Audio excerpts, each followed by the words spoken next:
Listen, old fella. Why don't you retire? Hmm? Put your feet up, just watch the rest of the world go by? How about that? You're not gonna do it, are you?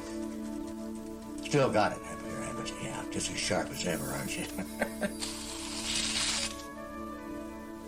Never mind.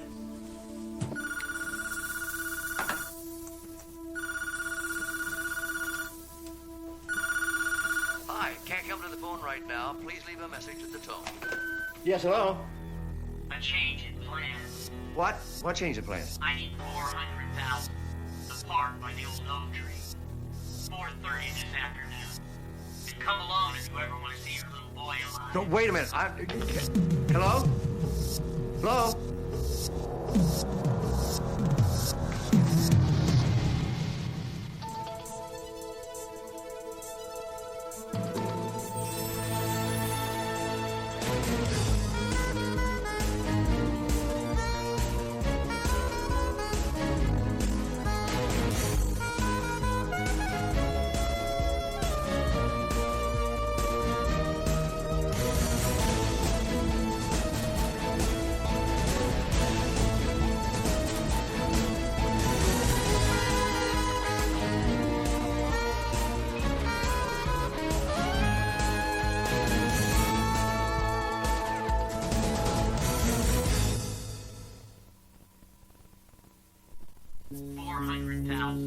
The park by the old oak tree.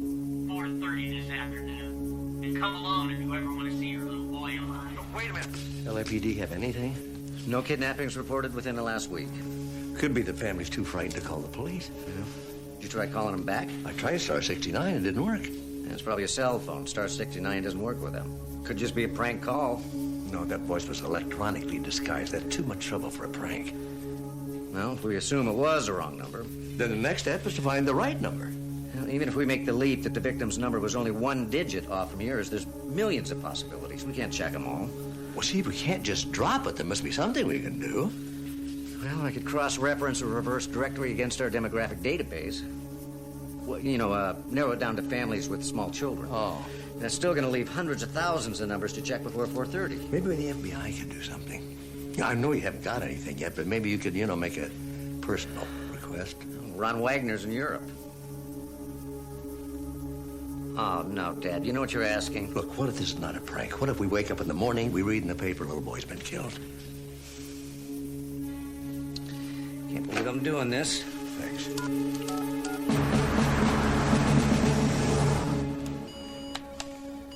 There haven't been any reported kidnappings of children in Southern California in the last 48 hours. In fact, nothing in the rest of the country either. I didn't think there would be. So this is just a social visit? Just a, hey, Catherine, how are you? Glad to see you haven't died in the line of duty sort of thing. I'm here as a favor to someone. I don't owe you anything. A little less attitude, maybe. To what you did? I don't think so. You know, you weren't the only person who got hurt. Well, you should have thought of that before you walked up and introduced yourself. Let's check the printout from the database cross-reference. It's a prank call, Steve. I want to believe that. Well, then why don't you just let it go? Save the taxpayers a few bucks. Because wanting to believe something doesn't make it true. You taught me that.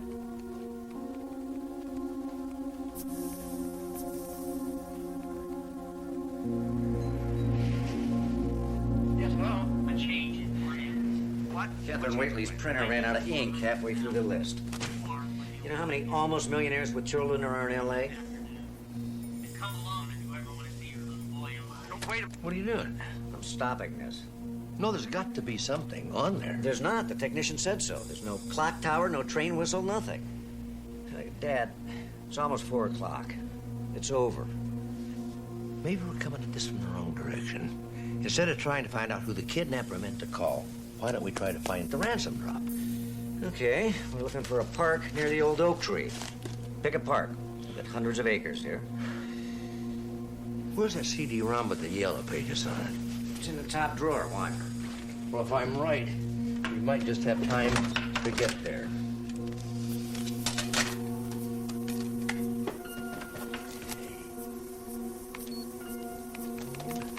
Look. tree.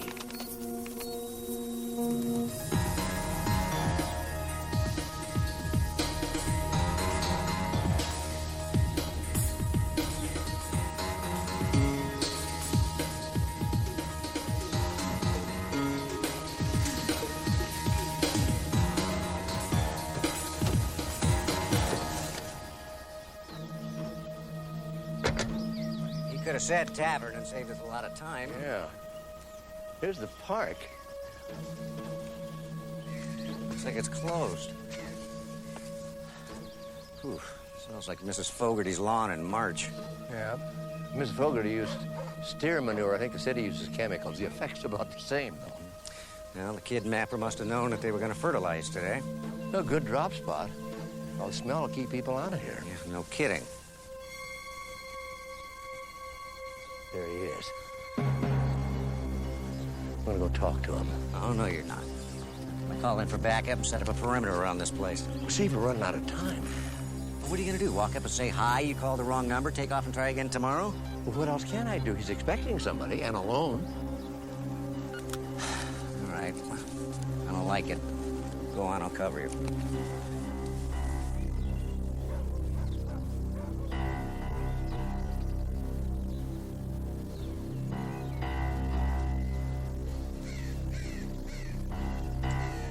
Excuse me. Okay. Here's your money. Where's Joey? I'm not the kidnapper.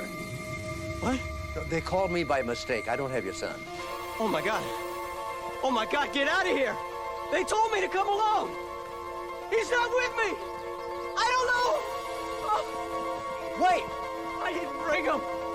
I got your money. Please give me back my son.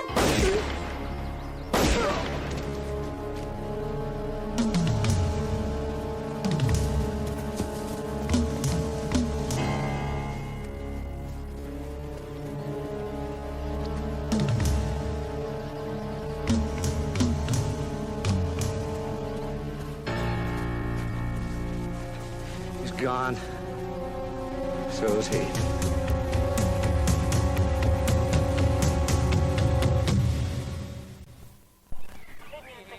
It's pretty clear cut. He died of 2 gunshot wounds to the chest. I caused it. These things happen, Dr. Sloan. Although with a law enforcement professional involved, it probably shouldn't have. The dead man is Ted Edelman. Age 35, lives in Brentwood, makes computer games. We found $400,000 in his suitcase and $8 in his pocket.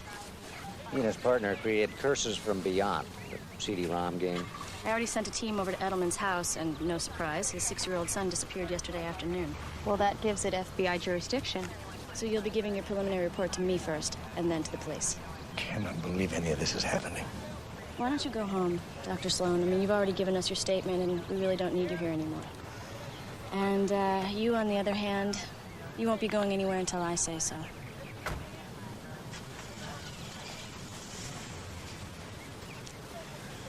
I take it they know each other? They met at some seminar down in Florida. Steve got involved. Wishes he hadn't. No kidding. The FBI makes a lousy love connection. Take it from me. You got a problem? Let's hear it. Yeah, man is dead. I didn't kill him. Well, your father feels responsible, so should you. I'm not going anywhere. Except to visit the widow. You know, I really wish I didn't need to use you on this. You had no problem using me in Orlando. You know, I didn't go to that seminar looking to get involved with anybody. It just happened. Yeah, just like this. Hey, I didn't create this mess. Orlando was all you.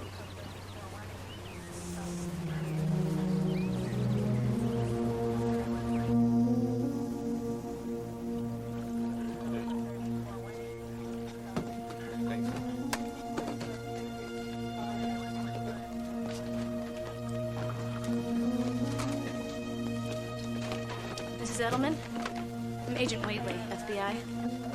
Lieutenant Steve Sloan, LAPD. We're very sorry for your loss. So, now you're going to tell me if we reported this when Joey disappeared, my husband would still be alive? No, not at all. We're just trying to find out what happened. I'm sorry. I don't know what to do anymore. Why did the kidnapper have to kill Ted? We did everything he wanted. Mrs. Edelman, she can't sleep.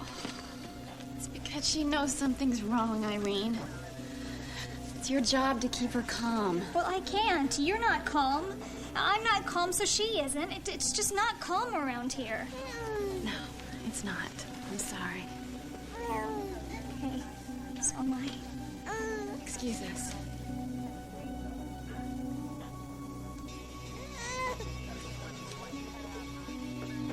Dad will want to be here. Well, I'd like to be in Bermuda. Too bad for both of us. He feels responsible. He'd like to do what he can to make it right. Come on, Catherine. You know, she's gonna learn what he did. Do you think he can handle that?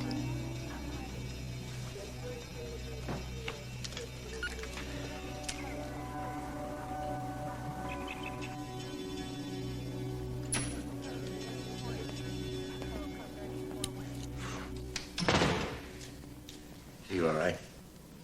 Well, if you mean Catherine, I'll have to get back to you on that. Steve, I'm sorry about all this. Yeah, so am I. Still, no call from the kidnapper? No, not yet.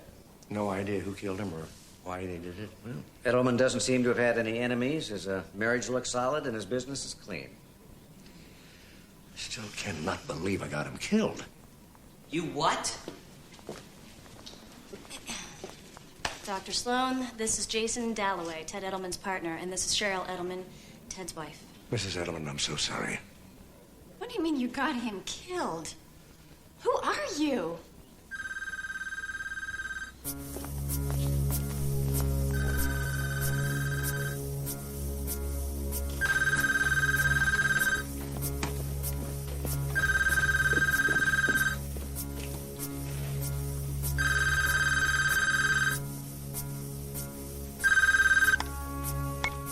Hello?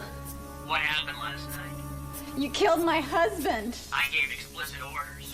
One man, one suitcase of money. Look, it's not her fault. It's mine. I'm the one that came to the park. I brought the police into it. If anybody's to blame, it's me. It's just, don't hurt the little boy. Who the hell are you? I'm the one you called by mistake. I don't care what went wrong. All I know is that I don't have my money. I'll give you one more chance. I want $1.5 million. Gray Granitech suitcase model number 337. No tracking devices. I got scanners that'll pick up anything. I'll call you back in 4 hours to tell you where. And come alone. Forget it. Mrs. Edelman isn't going anywhere. Oh, don't tell me. Cop or FBI? Police. You want your money? I'll deliver it. One man, one suitcase. Get it right this time or the kid dies. He killed Ted because of you. Mrs. Edelman, let me explain. You can't. Dad. She's right. It was a cell phone call, so the best they could do was triangulate an area between Van Nuys and Ventura Boulevard. It could be on a 405, it could be on a 134, going in any direction. I can get the money. I helped Ted put together the $400,000 yesterday. I'll get the rest of it. We don't need to use real cash, Mr. Dalloway. We'll just arrest the kidnapper when he picks up the money. And if you don't? If they get away with the suitcase and realize they've been tricked, does Joey die too? No, Mr. Dalloway, he does not. Well, your guarantee's not worth a hell of a lot now, is it? Lieutenant, can I talk to you outside?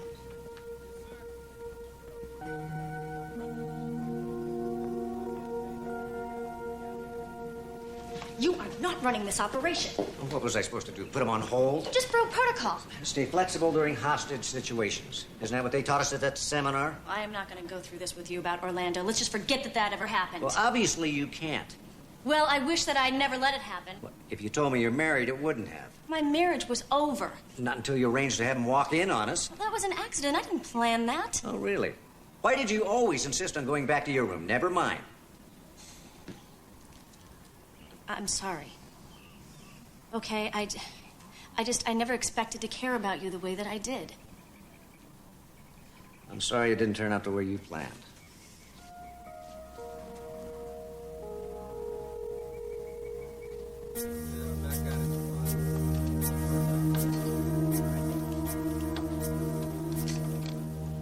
You guy getting this?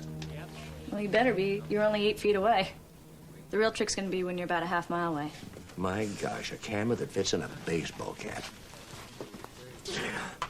Uncle Sam really does have neat toys. Sometimes they even work.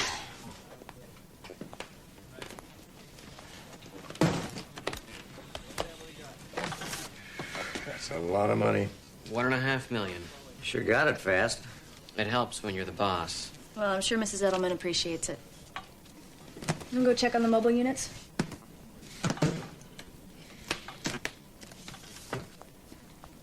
Mr. Dalloway. If you're gonna apologize for Ted again, don't. All I care about now is getting Joey back safely. You have to understand, I've known Ted since we were 13, making up computer programs using punch cards. You got good at it. Yeah, we did. You know, it must have been difficult for you to decide to sell out to Triskelion Software. Triskelion made us a good offer, and it would... How did you know about that? Newspaper clippings on the refrigerator. Joey liked seeing his father's name in the paper. Ted thought we could pressure Triskelion into a better deal if we put out enough publicity about our stuff. If I'd have known it was going to track some lunatic kidnapper, I would have... You all right? Yeah, I kind of lost my breath for a second. Probably stress, huh? Yeah, I think all of us feel it. Hold on, sit down a minute. I'll be glad when this is all over. We all will. And test 1, 2, test 1, 2.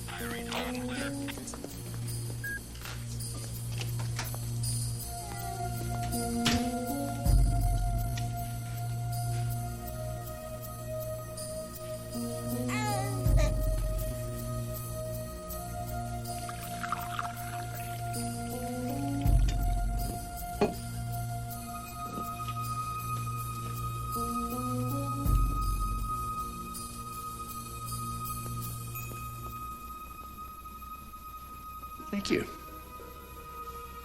I lost my temper. You had good reason. It's just... computer code, I understand. This I don't.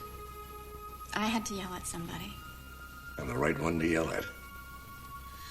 I also wanted to tell you that whatever happened in the park with Ted, I know you were just trying to help find my son.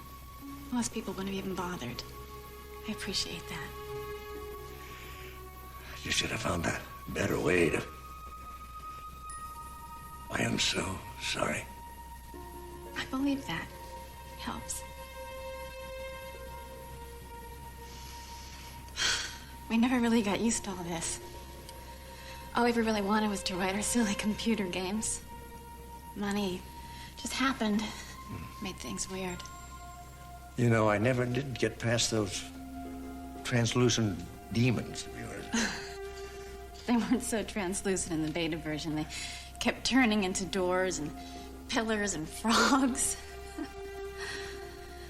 God, I wish we'd never gotten the bugs worked out.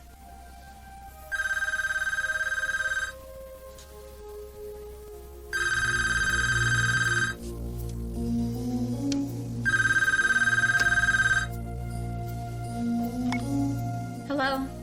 Tell the delivery boy to go to Olympic and Highland, dump the car, and find the phone booth. He's gotta be kidding.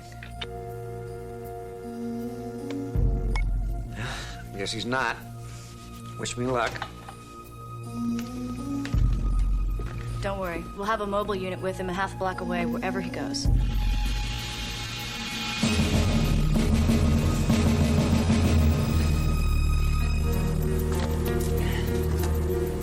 Can you see this? No, not really. Helping to fight crime, this phone does not take incoming calls. Interesting. How is he supposed to call you? Isn't. This tells me to run to another phone booth 2 blocks from here. I'm quitting. Oh, well, don't quit yet. It looks like he's got a sense of humor.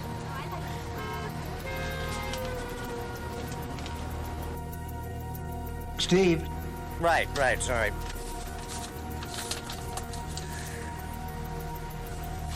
Love these cards. There's a phone booth at Hayes and McCann. Be there now. Oh, there's a lighter in the envelope. Do the Mission Impossible thing on the card. What What the hell is that? The card has a microchip so you can record a personal greeting. A lot of card shops have them. Jim, I want a check of every greeting card store in the LA area, okay? See who's bought one of those things in the last 4 hours. Steve, you better get going. We don't know what kind of time frame this guy's on. I hope it's a slow one. You know how heavy this thing is? Oh, and Steve, burn that card because we don't know if he's watching.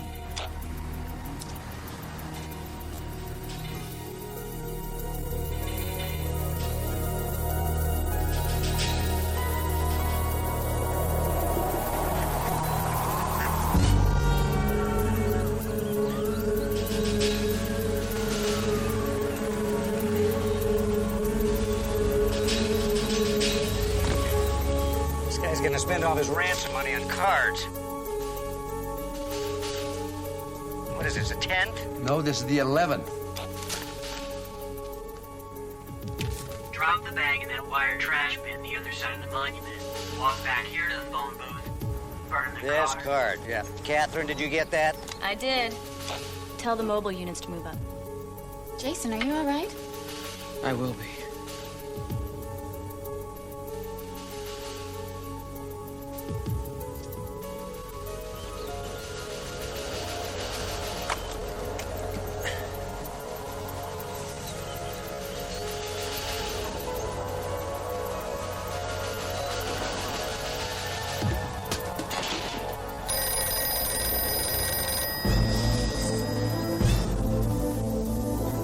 Try trace. Just a test. Go get the bag. Next up, Doc Weiler and West, south of the band shell. Move. I'm gonna kill this guy. Didn't happen to get a trace on that, did you? No, cell phone. Second thought, I'm gonna kill the guy who invented cell phones.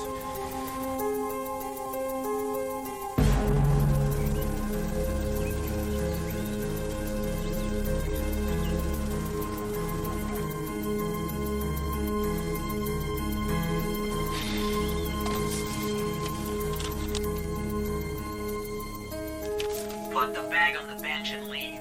We'll let you know where to find the kid once we check the money. Burn the card. My pleasure.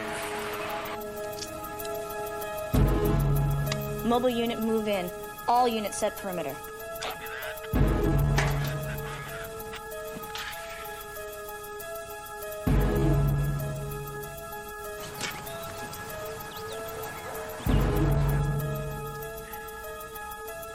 Steve, you all right? Yeah, except I think my arms have stretched out a few inches. How's that? That's perfect. I think he's gonna try and get it before we have a chance to set up a perimeter. Well, he better hurry. He's got about 30 seconds or he's going to be too late. Steve, go back and open that suitcase. What? What are you talking about? Something is wrong. Something's wrong. We have to check. No. Steve, wait. Look, the last time you interfered in this, a man died. If Steve goes back to that bench right now, he could be next. I don't think that kidnapper's anywhere near that park. What you think is irrelevant. This is an FBI operation. If someone was going to come and get that bag, they would have been there by now. Not necessarily, okay? We are going to follow protocol in this case, or we may not get that little boy back. Please, Dr. Sloan. Steve, what are you doing? Now, Dad's right. There's no reason why he wouldn't have picked it up by now. Get away from there, Lieutenant. Somebody help me. Call 911. He's barely breathing. Do it. I don't believe it. Where the hell is the money?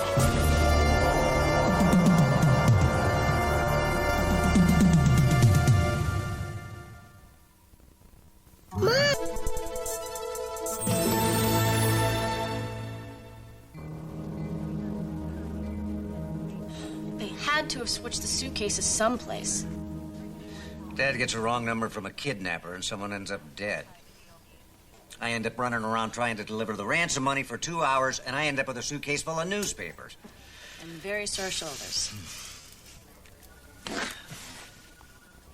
I know a very good masseuse. They're not that sore. You know, anger stops being useful after a while. All depends what you're using it for. Like trying to avoid somebody.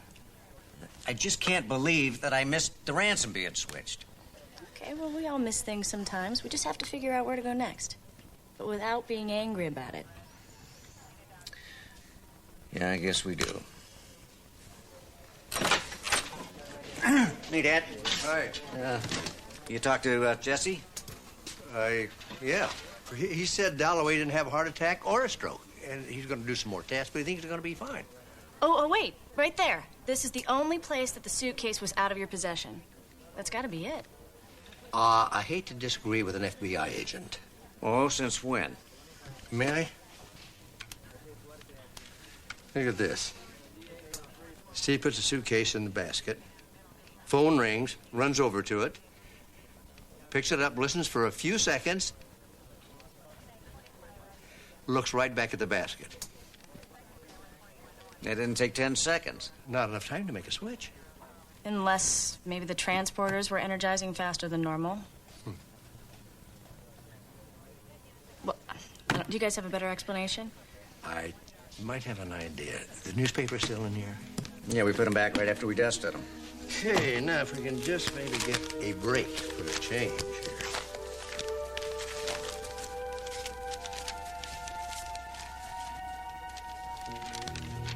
I think I know what happened.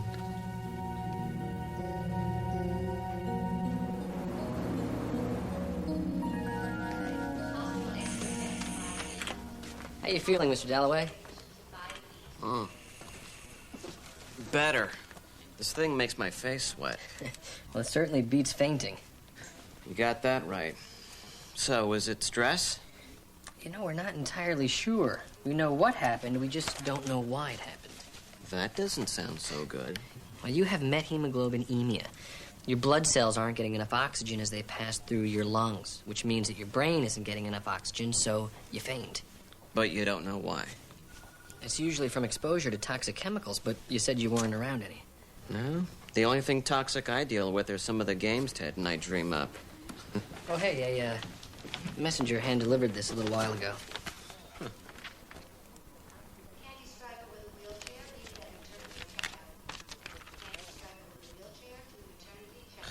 Those bloodsuckers.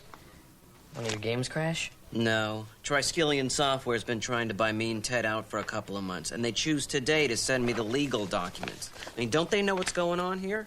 It's, pretty cold. Yeah, Cheryl said they were. I think she was right. I can't tell her about this. What are you gonna do, back out of the deal? We're just a bunch of computer geeks, the three of us. Staying up all night, writing code, living on pizza and sodas. We just want a Triskelion to handle the business side so we can do the fun stuff. I mean, that hasn't changed. But I'll tell you what. They want us that bad, they could damn well wait a while. You may want to breathe. Oh, thanks.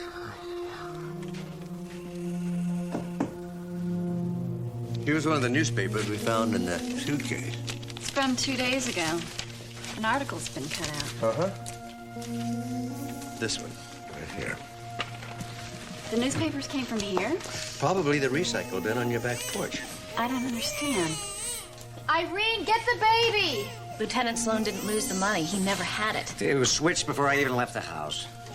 Oh, no.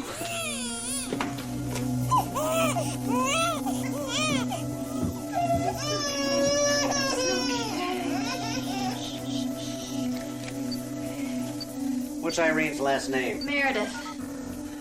This is Sloan. I need an APB on an Irene Meredith, approximately 20 years old. Irene couldn't have done this. Joey trusts her. That's why it worked. Assume this belongs to Irene? God, I never noticed. That's why the kidnapper asked for a specific bag. It had to match the one Irene had. When was the last time you saw her? She was taking out the trash. She must have transferred the money to a garbage bag. And just took out the trash and kept on going. Question is, where did she go? Well, she was taking tetracycline prescribed by a doctor in Falling Spring. It's up near Mount Wilson. A lot of places to hide up there. Good place to hold a kidnap victim. I hope you're right about this, Dr. Sloan. Oh, don't worry about it. My son and Agent Whaley are very good at what they do. They'll find Joey.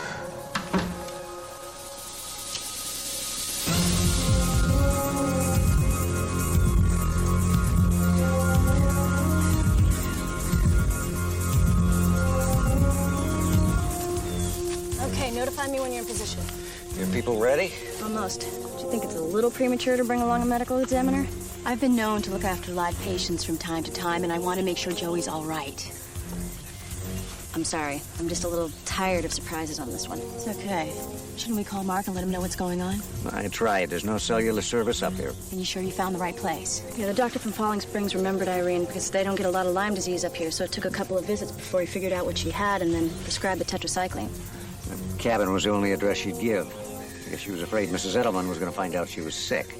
She can't own that house. Au pairs don't make that kind of money. It belongs to a Russell Spinks, former electrical engineer who renounced electricity. Are you kidding? He's the one that took Irene to the doctor.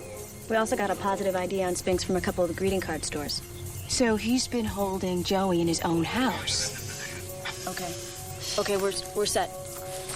Let's go.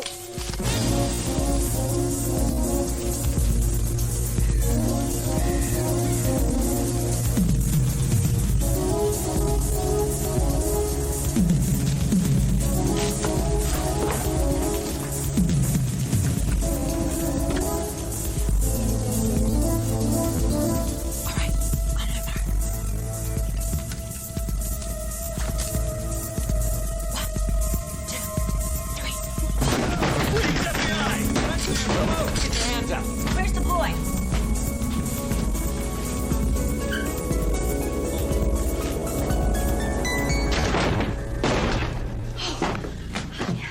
Oh, Amanda, you must be Joey. Are you okay? I know it's very hot in here, and you probably want to get out of here and get something really cold, like some ice cream, right? I'm sick of ice cream. That's all he had when we got here, and he wouldn't go get anything else. Not for a whole day. Not even any hot dogs? Oh, that's terrible. Mm-hmm.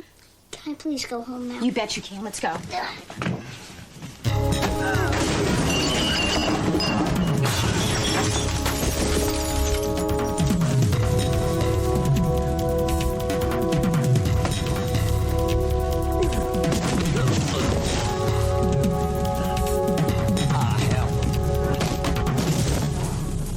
Stay down.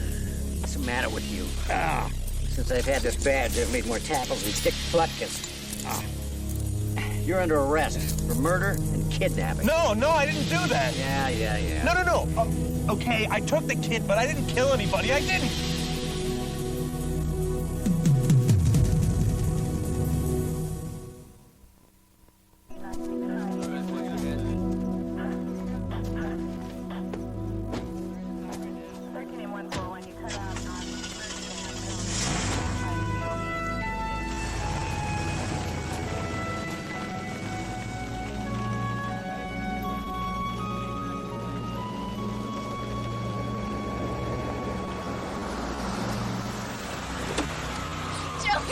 Mommy!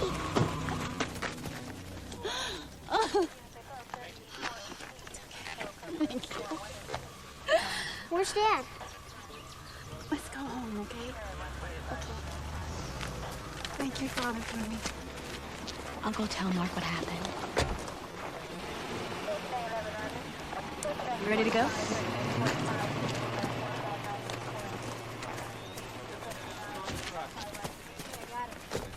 We're clear.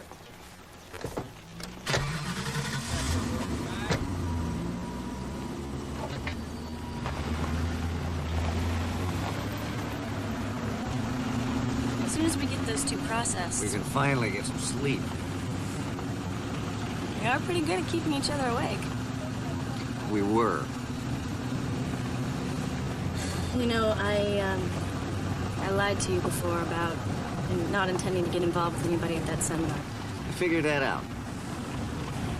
My marriage was such a mistake, and it was over. Why didn't you just level with him? I guess I was just better at acting out. Well, I figured that one out, too. Now, come on. Our 6 days and 23 hours together were pretty darn good. If you call sleep deprivation entertaining, I hear a compliment in there somewhere. well, don't take it seriously. You know, things didn't work out exactly like I planned either. I didn't kill him. I did not kill Edelman. I don't know who that was at the park. That's right, he didn't kill Mr. Edelman. You were there? No. But Russell hates guns. So what? That doesn't mean he wouldn't use one to solve his problems. Aren't you listening? I don't even own a slingshot. I didn't kill him. It's not what you said on the phone this morning. It's because I didn't have a chance.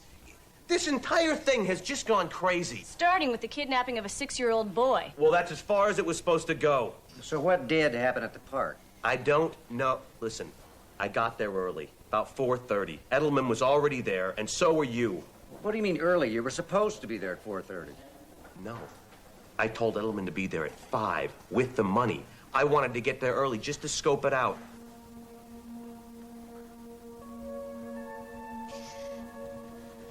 I'm so sorry Mr. Edelman's dead.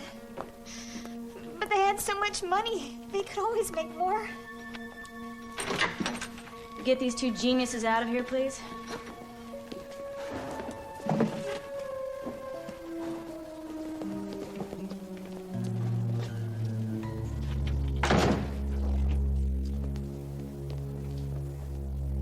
I think we did pretty good work here. Yeah. You don't sound as delighted as I thought you might. Something off about this. Okay, I'm listening. But you're not going to give me an argument? Steve. All right, Spinks says that he told Edelman to be there at 5 o'clock, right? Yeah, so? So whoever called my father told him to be there at 4:30. So why the two deadlines? I think we arrested the kidnappers, all right. I don't think they killed that little boy's father. Joey was a little dehydrated, but otherwise he's perfect. Good. Thanks for coming by to tell me. It was no bother. I would have called you from the cabin if there had been cellular service. Spinks didn't even have a telephone. I think it was a moral issue. That doesn't make sense. No, he doesn't. No, I mean, he doesn't make any sense, but I meant... You said Joey was upset because he only had ice cream to eat that first day? I figured Spinks didn't want to leave to get anything else. Well, if he didn't leave the house and there was no phone, he couldn't have called me yesterday morning. Well, who did? Another kidnapper? I don't think so. Spinks and Irene Meredith were just interested in the money, and killing Edelman would have gotten him any more. Ted Edelman's death was not a mistake. Somebody wanted it to look like the kidnappers did it. And lead us in the wrong direction. Someone stood to gain a lot by his death. Had to be somebody who knew about the kidnapping, who was willing to take advantage of the situation, and who smelled that money. Did you do a preliminary autopsy on Edelman? Yes, but there wasn't anything remarkable. He died from 2 gunshot wounds to the chest. I did discover some fertilizer on his hands and face. Probably on his clothes, too? His, mine, anybody that was in the park that afternoon. Including the killer. That's the answer. It's been right in front of me the whole time.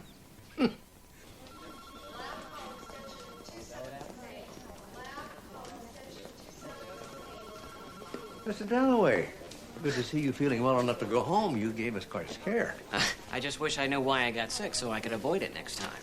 I'll just stay away from recently fertilized parks to do fine. We're going to run some more tests on your blood, but my guess is that we'll find traces of the chemical used in industrial fertilizers. What you got on you when you killed Ted.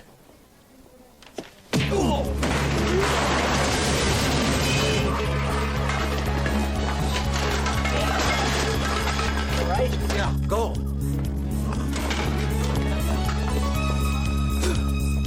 I hate hospital food.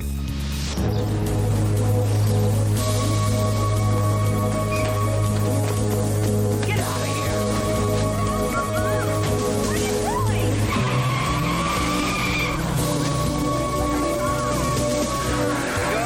Come on.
This ought to help. Does it always hurt this much? Always. Bruising? Yeah, but you get used to it. I talked to Cheryl Edelman. Turns out Ted was having second thoughts about selling out. He was afraid he'd be forced to give up the rights to his own games. Yeah, I kind of thought so. Ted just wanted a comfortable place to invent games. And, of course, that meant keeping the company small. Dalloway just couldn't resist all that money. He was the one who called me, you know. He knew I would be intrigued. I wouldn't quit until I tracked down that ransom drop, making me the perfect witness and the fall guy. Well, I think the voice analysis of that answering machine tape will prove that.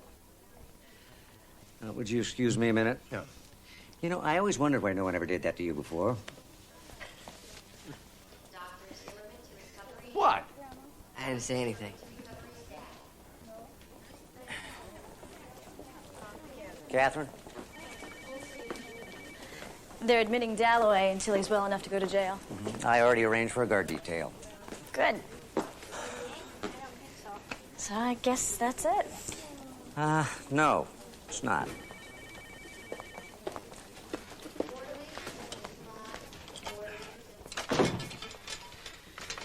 I just want to know one thing. When we were in Orlando. Would you stop with Orlando? I am so sick of talking about Orlando. Yeah, me too. Now, see, I thought we were getting along really well. We're getting past this. We're working together and thinking like a team. Yeah, that's right, but, And obviously you need a little more of an explanation. You need me to grovel. Oh, I think groveling may be just a little too... Just a straightforward, apologetic, I'm sorry. I am sorry for you and me, and I'm sorry for everything. Oh, that may be going a little too far. No. I'm sorry. Really. Okay? So maybe I should just go back to my office, and you should just go back to your office, and we should just forget Orlando ever happened. No. No? Are you really divorced? I've been carrying my divorce decree around in my pocket for 2 days in case you asked. Want to see it? Yes. No. Maybe later. Later. Like later as in here later, or later as in after dinner someplace? Don't push it.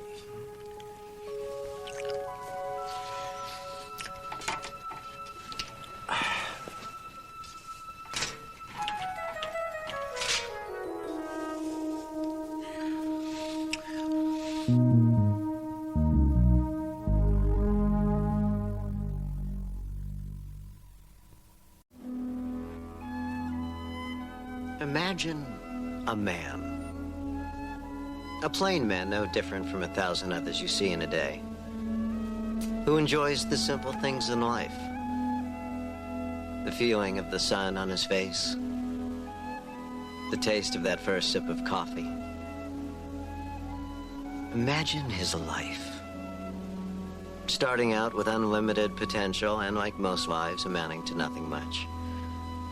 Few dollars in a retirement account. Almost enough to pay off the debts that will outlive him. Imagine his hands. Hands that built a house, caressed a wife, held a child. Hands that sculpt, shape, and create. And now, imagine his death. Imagine his face contorting in pain as the poison courses through his veins. And his hands, those hands that could do so much, clutching one last time and falling still. Useless. I can imagine it. Because that man will die tonight by lethal injection. Can you ask them? Can you get me one last phone call? I can imagine it. Because that man is my father.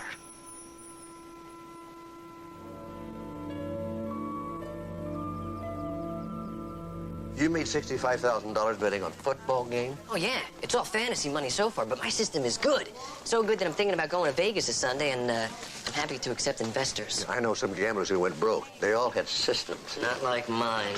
Oh, well, that's good, because none of the other guys ever said that. Tell you what I do. I take a look at both of the teams, and then I study their strengths, their weaknesses. And then I analyze their game to the smallest detail. Then, I bet on the club whose mascot would beat the hell out of the other team's mascot. What? Very simple. Dr. Mark Sloan, line 5. Dr. Mark Sloan, line 5, please. I'm gonna put you down for a couple hundred, okay? Hey! Dr. Mark Sloan. Yes, of course I remember you. I'm going to die tonight, Dr. Sloan. Yes, I know. I'm going to die because you put me here. Oh, I didn't put you there. You put yourself there. You murdered 52 people. I just caught you. You caught an innocent man. You had a chance to prove that at the trial. The jury didn't believe you, and I don't believe you either. Are you so sure that you'd stake my life on it? Look, if you're looking for a pardon, I can't help you, and I wouldn't if I could. Oh, I don't want your help. Then what? I want you to see what you've done. I want you to watch me die. Why? You owe me that much. All right. I'll be there.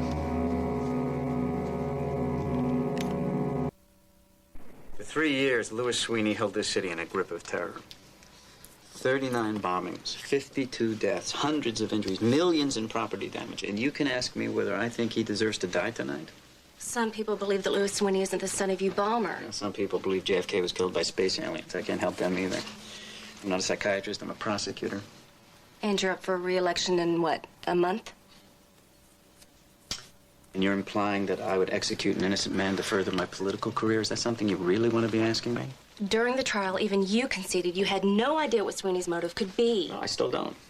No one's ever been able to figure out the reason for the bombings or why he chose the targets that he did. And that doesn't make you think that you might have the wrong man? It makes me glad that he'll be dying tonight. Isn't that right, Dr. Sloan? Well, I'm not here to celebrate. Every man's death diminishes me, for I am all men. Is that it? Something like that. Well, if that's true, I'll be glad to be diminished tonight. Oh, hello, Carter. Hello. Listen, I know how hard this must be for you. If there's anything that I can do My for you... father would like to speak to you. There's a question I need you to answer before I die. I'll try. Why you? You mean, why did I help the police track you down? Burnside couldn't have won the election unless he produced a body. The police wanted to close their case. But you, Doc, what was driving you? Innocent people were dying. Oh, innocent people are always dying. Muggings, drive-bys, tainted hamburger meat. Why this set of victims over another? I did what had to be done. Oh, yeah, I see. I get it. Nothing personal. Just a feeling of civic duty. Huh? Except for your little whim, I could have spent the last 6 years of my life with my family. And how many more people would have died? I'm not the bomber. Then why did the explosion stop when you were arrested? I imagine the real bomber figured it out, that if he stopped, I'd pay for his crimes and he'd go free. At least, I hope that's what it is. It's the only thing that gives any meaning to my death. I hope you find peace, Louis. Oh, I have, Doctor. It's you I'm praying for.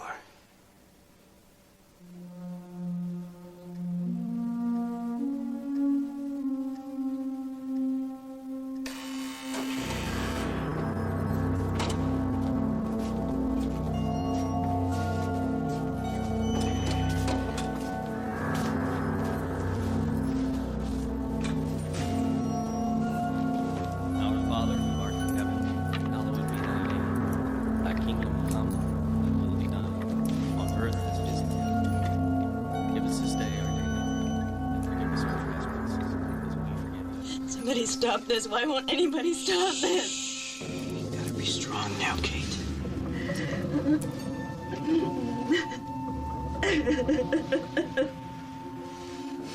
They chose to be here, Mark. To watch their father die. That's what they want.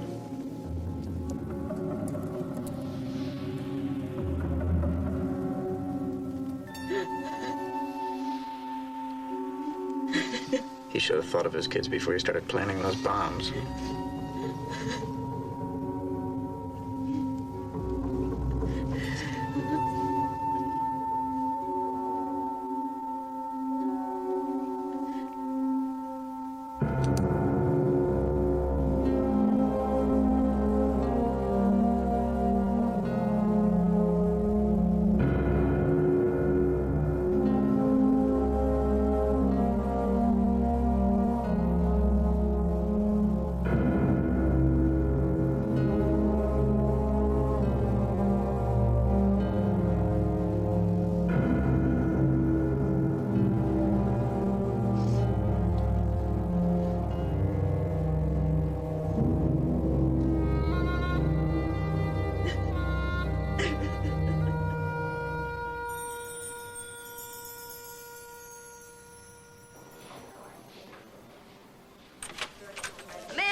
My God. You look absolutely beautiful. Jesse, I've been working on a 7-car pileup since dawn. I haven't showered, I haven't eaten, my eyes are bloodshot, I'm covered in gore, and you have the audacity to walk in here and tell me I look beautiful? And yet your natural radiance shines through. The true measure of beauty. Nothing can obscure it. No, and goodbye. But you haven't even heard what I have to say yet. If it needs that hard of a sell, I'm not interested. Goodbye. How would you like to be financially independent? I am. How would you like to be obscenely wealthy? I am. You are? Yes, you see, my father set up a trust fund for me when I turned 18. Oh. How would you like me to be obscenely wealthy? Goodbye. Amanda. Hey, Agent Wagner. What brings you back into town? We need to talk. Alone. Oh, sure. Stay. I'm busy, and it'll have to wait. No, I just flew 7 hours from Quantico to have this discussion, and we're gonna have it now. Dr. Jesse. Did you hear that? I think they're paging me. No, they're not. We're in the middle of an urgent autopsy. I cannot be interrupted. And I said all that I had to say to you on the telephone. Yeah, to my answering machine, not to me. You can't end our relationship that way.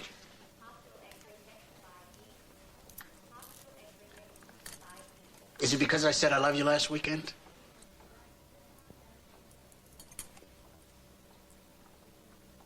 Didn't you just get paged? I don't think so. I could be wrong.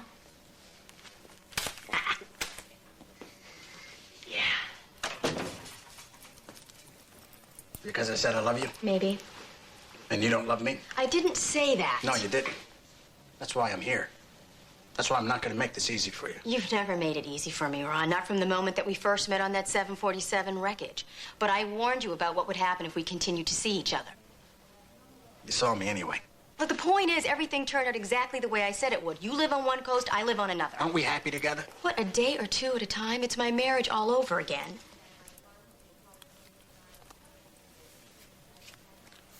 Do you think it'd be any different if I lived here? Can't you do any better than that? If you could look me in the eye and tell me that you want me out of your life, you got it, I'm gone. Ron, if I could do that, do you really think I would have broken up with your answering machine?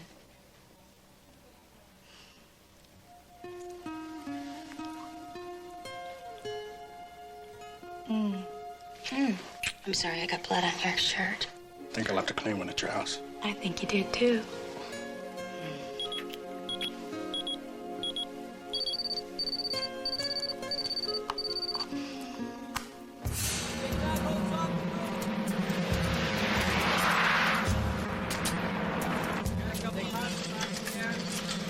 How many victims? 5 so far, but we've just begun the digging. How many people do you think were in here? Well, the building was declared structurally unsound after the quake. The INS moved into new offices and the homeless came in. It's been cold and wet. You're telling how many people took shelter here? In here, Dad. What are they doing here? I invited them. I think the FBI can investigate the simple firebombing of an abandoned government building. It's not a simple firebombing. I've only done a preliminary examination of the dead, but the corpses' bodies were riddled with brass screws and finishing nails. I found this in one of the victims. I'll have it analyzed. You want to tell me what I'll find, Mark? It's African walnut. Okay, so the shrapnel found in the bodies, screws, nails, and slivers of African walnut. You got it. What am I missing? We've seen this before. Fits the MO of a known serial bomber. Well, great. Let's go pick him up. You can see him down at the Morgan. He was executed last night.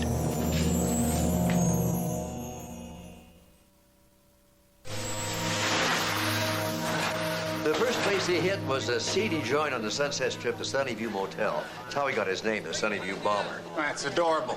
What was his pattern? We never figured that out. He did anything. Diner, a suburban home, gas station, statuary store.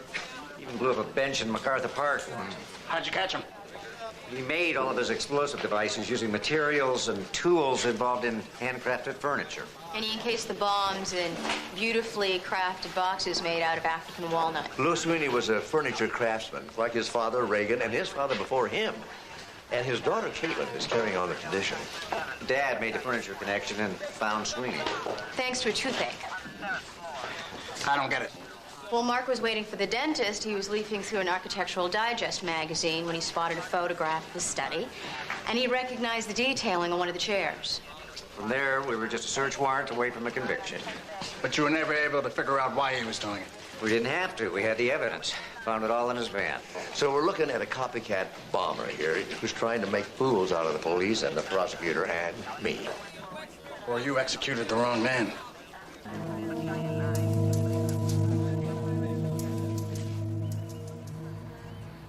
No, it's out of the question. We're only asking you to do it for a few days. If I bury evidence linking this bombing to Louis Sweeney, I bury my political career along with it. We don't know that they're connected. It doesn't matter if they are or not, Detective. It happened 6 hours after the Sunnyview bomber was executed. Carter Sweeney will make that connection for us on this damn radio show. Let him. We don't have to help him do it. If he finds out that we're suppressing evidence linking the two, it'll look like we're covering up the execution of an innocent man. Look, if we go public with what we have, we're going to give the copycat exactly what he wants. We're going to smear the justice system and exonerate a guilty man. And destroying you and my father in the process. Yeah. You see this, Max? See this, Max? I just got it. After Louis Sweeney was executed, my approval rating soared 20 points. It's a lead I've been able to enjoy for, what, 10 minutes now? Let the press jump to conclusions. We don't have to. By saying nothing, we buy time to investigate without the reporters dogging our every step. The fact that the Sunnyview bomber used flathead brass screws as shrapnel never came up in the trial. Only a handful of investigators knew that, and the perpetrator. Now, how are we sure that we didn't execute an innocent man today? I'm not. What we need is a chance to determine the truth. One day. One day.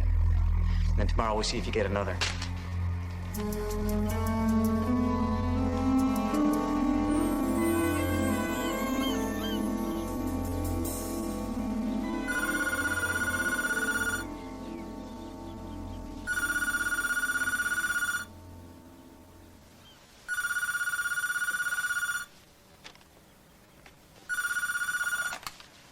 Hello?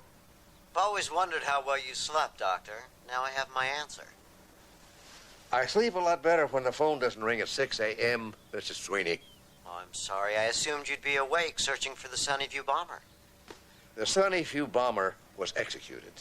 Then how is it that he was able to blow up the old INS building downtown yesterday? Coincidence. Copycat bombers. What is this about? Doesn't a copycat usually need information to copy? How is it that this imposter knew that the real bomber always put flathead brass screws in his devices when that information was never released to the public? If that was never released, how do you know about those screws? Because I'm here with Sharon Ellison, Assistant District Attorney for the County of Los Angeles. Wait a minute, where was Sharon Ellison? Oh, I'm sorry, Doctor. Did I fail to mention? We're live on KCDM AM. Sharon, I believe you and Dr. Sloan have something of a professional relationship. Yes, I successfully prosecuted Dr. Sloan for murder. I was framed, you know that. As we found out later, the DA's office issued him an official apology, and I personally sent him a lovely fruit basket. The good news is that you discovered the frame before Dr. Sloan was executed. That time we did. Louis Sweeney wasn't so lucky. Louis Sweeney's attorney spent 6 years searching for evidence to overturn that verdict. Now, they didn't find anything because he was guilty. Or because it was in everybody's best interest to keep such evidence hidden. Are you suggesting that there's a cover-up in the DA's office? The case against Louis Sweeney was terribly flawed. I know because I was originally assigned to prosecute him. Well, then you know that there was a van full of evidence, don't you? Which I had reason to believe was planted, but when I took my suspicions to my superiors, they demoted me to second chair and put Neil Burnside in charge. And as I recall, it was Burnside's successful conviction of my father that led to his election as DA. Let me ask you this, Miss Ellison. If you really believe that Louis Sweeney was innocent, how could you stay silent? I was scared. I have a hard time imagining you being scared of anything. Look, Neil Burnside's enemies have a way of losing their jobs, their careers, even their reputations. I had worked so hard to get where I was. You overcame your fear just suddenly this morning, Yes, I did. When I saw the pictures of Louis Sweeney's body and realized that my inaction had allowed this to happen, I knew that I could stay silent no longer. And that's when you decided to run for Neil Burnside's job. Oh, wait, that's what this is. This is a campaign commercial.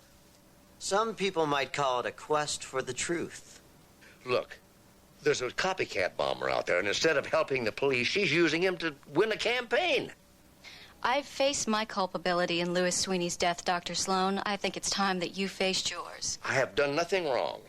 My father said exactly the same thing to me, just before they took him to his death. We'll continue this right after traffic with Kate.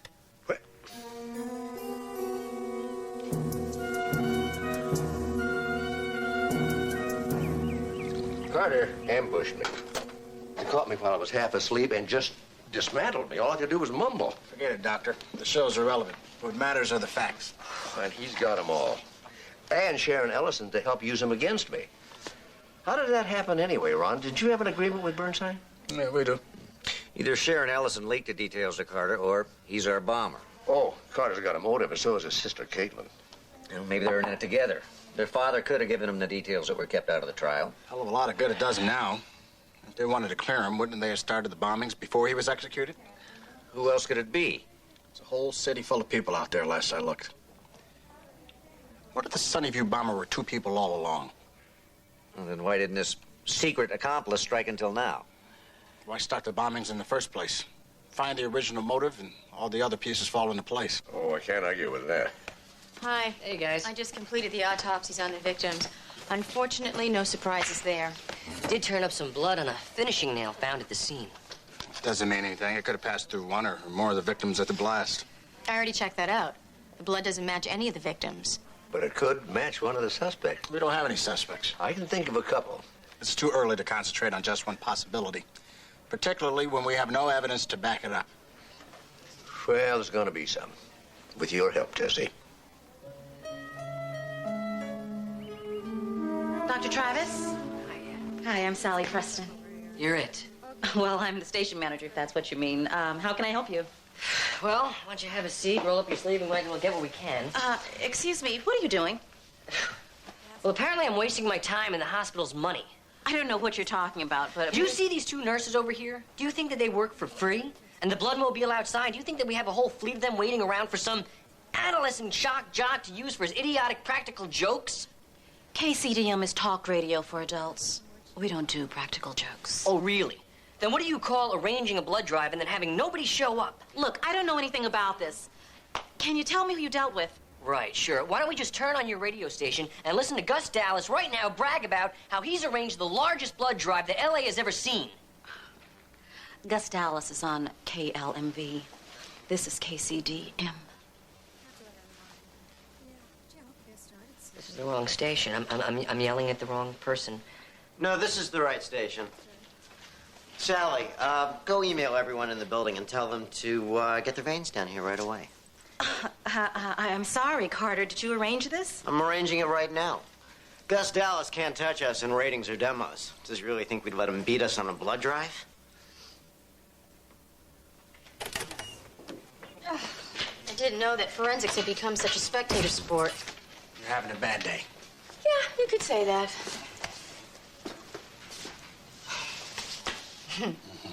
You know me well, and that feels very good. Caitlin Sweeney, she's dead? Just a dead end. Caitlin had some tests done at Community General a few years back, so I pulled her chart. But her blood doesn't match the blood on the nail. You know, I'd heard LA judges were easy, but... Judges? Yeah, you know. The guy in the black robe that granted you the warrant. Okay, look, I brought a box of chocolates to Imelda in Records, and she turned her back for 5 minutes. What if you had found a match? Anything you found afterwards would be irreparably tainted. I would have taken it to Mark, and we would have figured out something. Man, I have to warn you, these methods are not going to fly at Quantico. Fortunately, my jurisdiction doesn't extend much further than Fontana. No, it didn't when you were an associate medical examiner for the County of Los Angeles. But now that you were the newest forensic pathologist at FBI headquarters at Quantico... I'm what? Yeah, that's what I came to tell you. I slipped them a copy of your resume, and they were excited. I mean, you still have to interview, but it's just a formality. So you expect me to quit my job, leave my friends, and uproot my son? We can live together, be a family. And what if it doesn't work?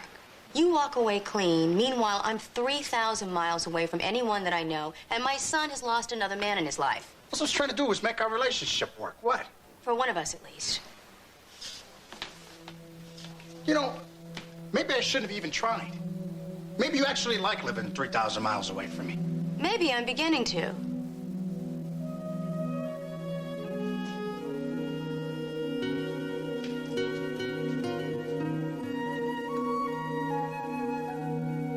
Hey, guys. Just got the result of the DNA comparison between Carter Sweeney's sample and the blood we found on the nail.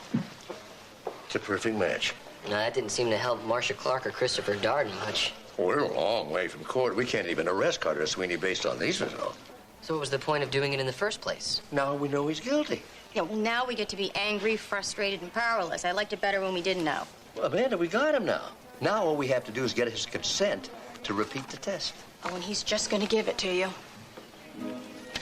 Maybe he will if he has no choice. Just to see how he likes being ambushed himself. I want to thank you for agreeing to appear on my show, Doctor. It can't be an easy thing for you to do. Well, I figured I had to. Even so, you don't have to be here, facing your harshest critic on his own ground. Takes courage, and I respect you for that. Well, this isn't about me. This is about preventing any further killings. So you concede that the Sunnyview bomber is still out there? There's a bomber out there planting bombs and people are being killed, but it's not the Sunnyview bomber. That was Lewis Sweeney, and he was executed for his crimes. My father maintained his innocence to his death, did he not? Yes, he did, but that doesn't make it true. But weren't you once convicted and imprisoned for murders you didn't commit? After an experience like that, how can you be certain that the same thing didn't happen to my father? Lewis Sweeney was the Sunnyview bomber. The latest bombing was done by a copycat to create this controversy and to obscure the truth. Yeah, with all due respect, Doctor, your explanation sounds like a desperate attempt to avoid taking responsibility for a tragic, fatal mistake. There is no evidence to support your theory. We have a bloody nail. A nail? Finishing nail, to be exact. We found it at the scene of the crime. And what does that prove? Well, by itself, nothing. But we managed to extract a blood sample and DNA from it. Now, if we can match that to another blood sample, it's better than a fingerprint. Your fingerprint. Let's be clear, Doctor. What you're implying is that you've matched the blood on this nail to mine. Yes, I am. I don't recall giving you a sample. Do you remember rolling up your sleeve for a blood drive here at the radio station a few days ago? You were in that building, and you pricked yourself on that nail when you made the bomb. To your father's specifications, no doubt. And you were saying this bloody nail proves all that? Conclusively. You wanted to discredit me and clear your father, and you killed 5 innocent people doing it. You know, you can prove me wrong if you like, just by providing me with another blood sample. I can take it right here. I brought a kid with me. You're not wrong. It is my blood. I was in that building. And I have 5 million witnesses to prove it. Get me show 1268 about 10 minutes in and cue it up. You listen to my show much, Doctor? No. Well, that's a shame. Yeah, we're not like other talk radio shows. We get outside the studio, we investigate issues firsthand. I lived with the homeless in that building for 3 days. I did a series of live broadcasts from there about 6 months ago as an expose on slumlords. In this case, the government itself. Play the tape. There's no running water, no electricity, raw sewage streams down the corridors, and yet this is where entire families are forced to live. Forced to... Oh. What is it? What's wrong? Stepped on a nail. I'll be okay. This is what happens to me, walking through here in daylight. Imagine what it's like for the people who seek shelter here at night. My pain is small compared to what these people have to endure each and every day, and not one of them has the... It's too bad you weren't listening, Doctor. It's too bad the politicians in City Hall weren't listening either. It might have spared us all this ugly incident. This is how Mark Sloan works. This is how he twists the evidence to fit his own preconceptions. This is how he killed my father.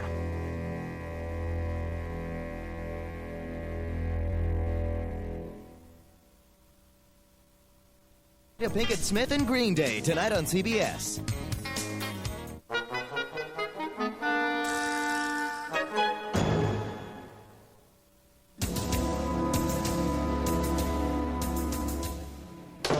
Who asked you to bring your father into this investigation, huh? I consulted him. Isn't that why you hired him, as a police consultant? Yes, but nowhere in the job description does it say go on the radio and make an ass of yourself. How much of this did you know about? Only what I heard on the radio. Only what you heard on the radio. Why didn't Dr. Sloan inform us of his findings before he went public? My father didn't feel he had enough to make an arrest stick. Just trying to give us what we needed. He is a doctor. He's not a homicide detective. It's not his job to make those decisions. It's mine!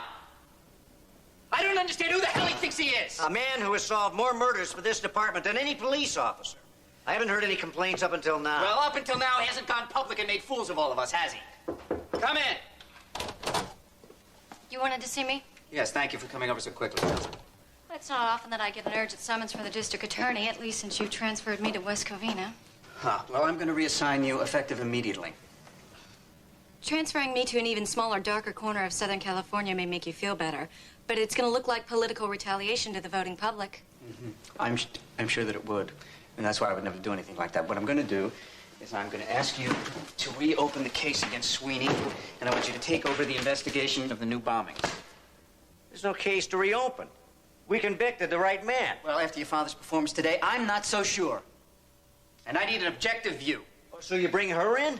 Her mind's already made up. I think we'll get a cold, honest appraisal of the facts, won't we, Counselor? I'll do my best, sir.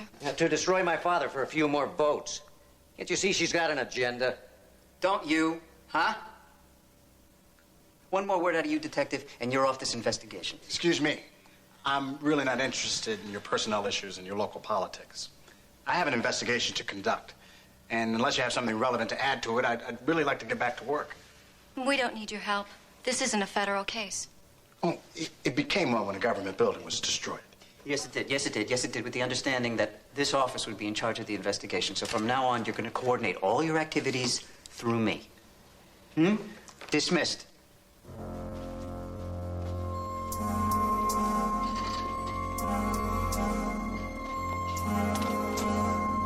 The Sunnyview bombing case is closed. The man convicted of the crime was executed. So why reopen the case now?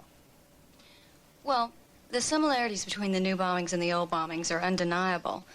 Re-examining the previous investigation is just simply the responsible thing to do. So this is not a repercussion of Dr. Sloan's appearance on my show this morning? Absolutely not. However, after what I've heard, I'm deeply disturbed by Dr. Sloan's methods, and I intend to take a serious look at every murder investigation he's ever been involved with. I'm disturbed, too. Which is why I filed a $150 million lawsuit against Community General Hospital.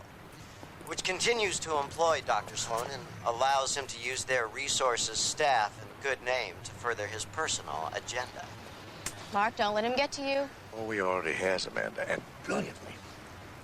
Carter Sweeney went into that empty building, did a live broadcast, and deliberately stepped on that nail, knowing exactly 6 months later how I was going to use it, and he was going to turn it against me. Yeah, well, listening to him isn't going to help. It's only going to eat away at you. Come on. The man knows how I think, how I plot, how I deduce. If I'm going to beat him, I have to know the same about him. Well, maybe you should let the FBI and the LAPD work on the case. Oh, because now. I fell into his trap and lost my credibility? You know, I can't back down now. If I let him get away with this, it'll cast doubt on every murder conviction I was ever a part of. And worse, murderers could go free. Oh, I don't think it'll come to that. Well, I'm not going to let it happen. See, right now, he thinks he's won, which is going to make him careless, just like it made me. Mark, you weren't careless. We just have to work harder the next time. Thanks. I will. Take care.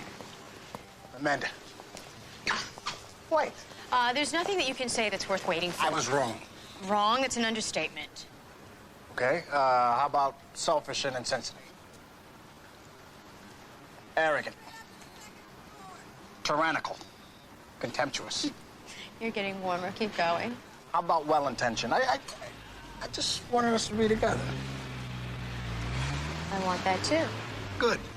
Because I just told my boss that after this assignment is over, I'm moving to L.A. permanently. You're getting a transfer? But they can find a place in the bureau. If not, I'm going to find another job. I don't know if I can let you do that. So now who's the expert on what's good for everyone else? Well, what if things don't work out between us? Then I don't feel like a complete idiot. But I can live with that risk if you can.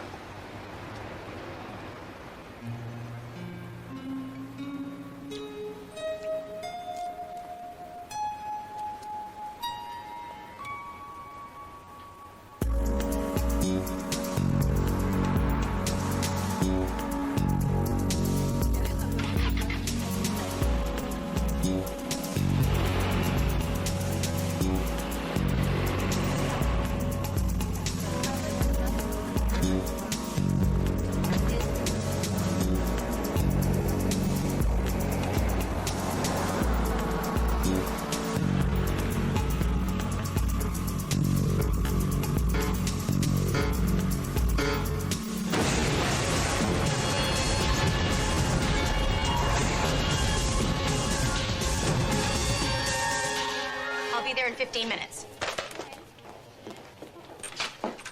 Dr. Bentley, Miss Ellison, I'm very busy. I can't talk to you right now. Actually, you can. There's been another bombing, and I just received the call. Consider the call rescinded. Dr. Steinberg will handle the investigation. Well, you can't do this. You and I will get along much better once you realize the words you can't don't apply to our relationship. Now, I will be taking all of your current files on the series of explosions, as well as the original Sunnyview bombings. Will you help my marshals in retrieving them? What are you... You see, we're getting along better already. Now, the files? I have to get clearance from the coroner's office first. They'll understand when you show them the court order. Old files tend to get lost so quickly, especially when they contradict the word of old friends. Why do you hate Mark Sloan so much? Is it because he made a fool out of you when he proved his innocence? Dr. Bentley, do not mistake a professional investigation for a personal vendetta, because once you do, your actions will be based on emotion rather than intelligence. And at that point, your employment will be called into question.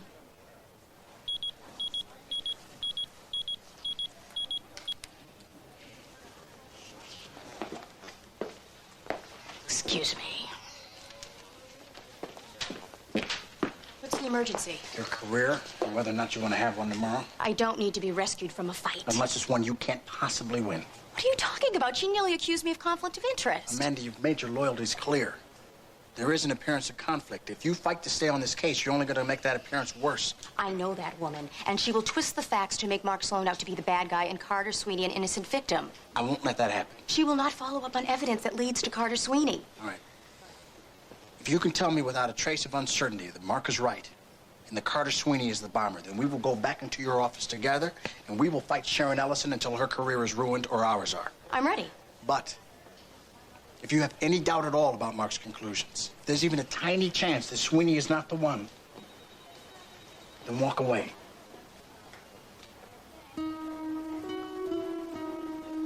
Okay. I have to go back to the bombing site. I promise I will share any information I find.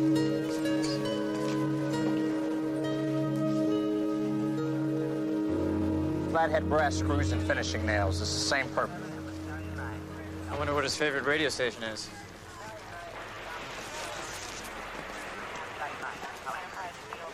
What are you doing here? What are you doing here? Just wanted to get a look around before it got too trampled on. Did any reporters see the two of you? I don't think so. We came up the back way. May I see that? Here, take this. Are you insane or are you just stupid? I admit I made a few mistakes. Sweeney's our bomber, and I won't underestimate him. You are fired, Doctor. You can't take me off this case. I'm on it. You're no longer a consultant to this department, and if you show up at a crime scene again, I'm going to have you arrested right on the spot. Now, you get him out of here and find something to put over his head, sir. I don't want anybody to recognize him. You can't treat my father this way. You're off this investigation, and one more word out of you, you're off the force.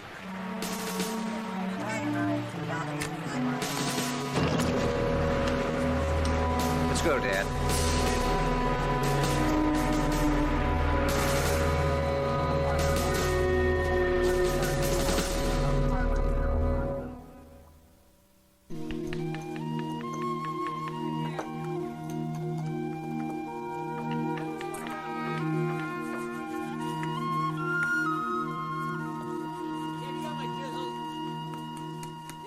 Beautiful.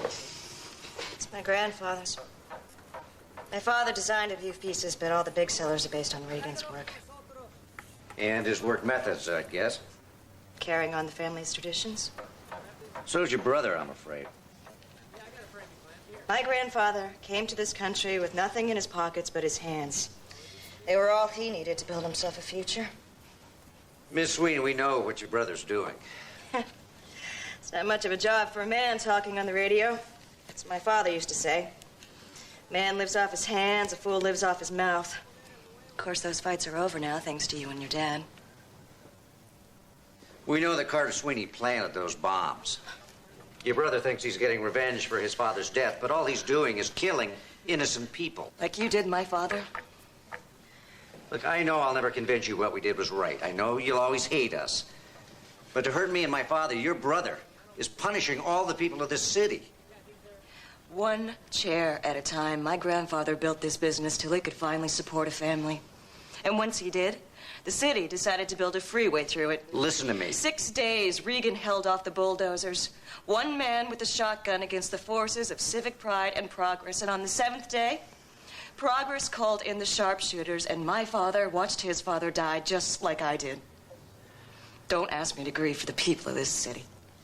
I'm talking about innocent mothers and children. No. You're done talking. Get out of my shop. Now.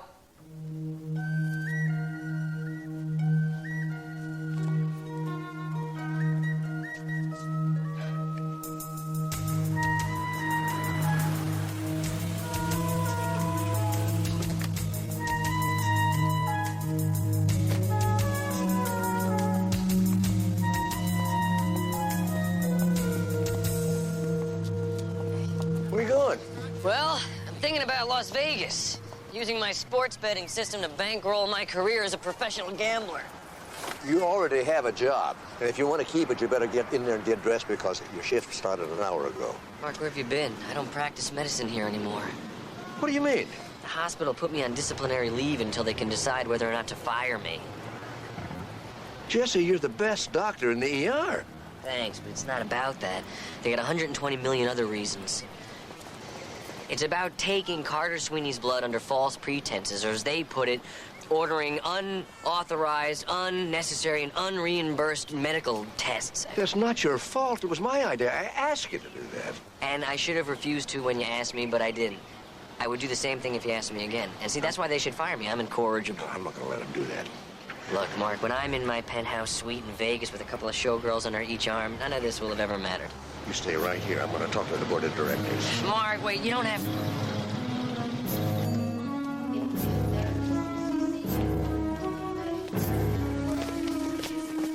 What's this? A restraining order. You and your son are not to get within 100 yards of me or any member of my family. I'm not going to let you keep killing people. No lawsuit or court order is going to save you. You heard him, Marshal. You're my witness. Dr. Mark Sloan to administration. Dr. Mark Sloan to administration, please.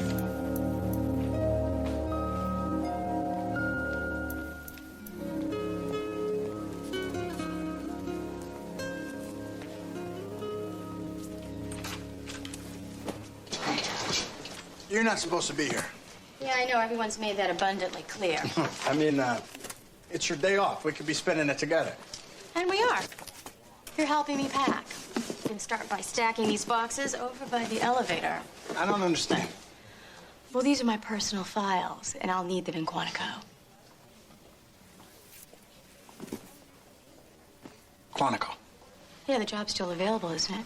Yeah. Well, I'm taking it. Why aren't you smiling? I thought your life was here. It was. But the board of directors is about to suspend me, and the city's going to fire me as adjunct county medical examiner, so why should I give them the satisfaction? So you're taking the job with the FBI to spite them? Well, Ron, I could really go anywhere, but I'm choosing to go with you because I love you. Damn. Now I'm gonna have to clean out some closet space. No, you won't. I'm gonna get my own place. I thought you just said... I did. But moving in together is a step we're not ready to take. Besides, there's someone else in the equation. Oh, CJ. I don't know how to talk to kids. You'll learn. You'll learn. You're the only people I know who find the morgue romantic. Okay, what are you doing here? I heard that Carter Sweeney was going to serve my father with a restraining order. How'd you hear that? I got one, too. Hey, I'm on the next flight to Sin City. This is your last chance to share in the fortune. This way.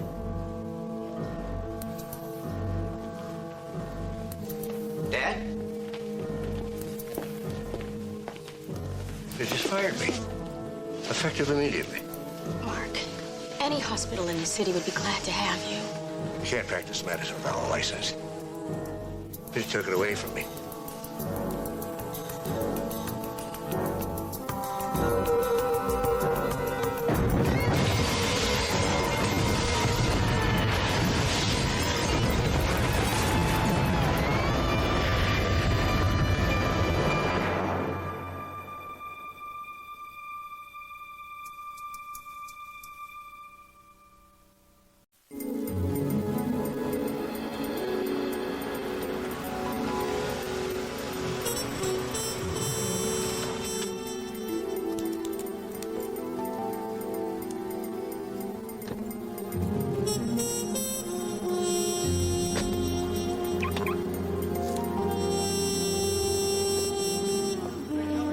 Mr. Dunn, we can't thank you enough.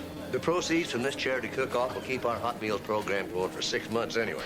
My pleasure. You know, these promos are good for the network. Yeah, viewers, they like it when you do something good for the community. Yeah, builds ratings. Now, can we get this, please? I've got other things to do, you know. Where's Amanda? She should be here for the photograph. Say cheese. We shouldn't have taken that photograph without her. This whole thing was her idea. No, I hope she's all right.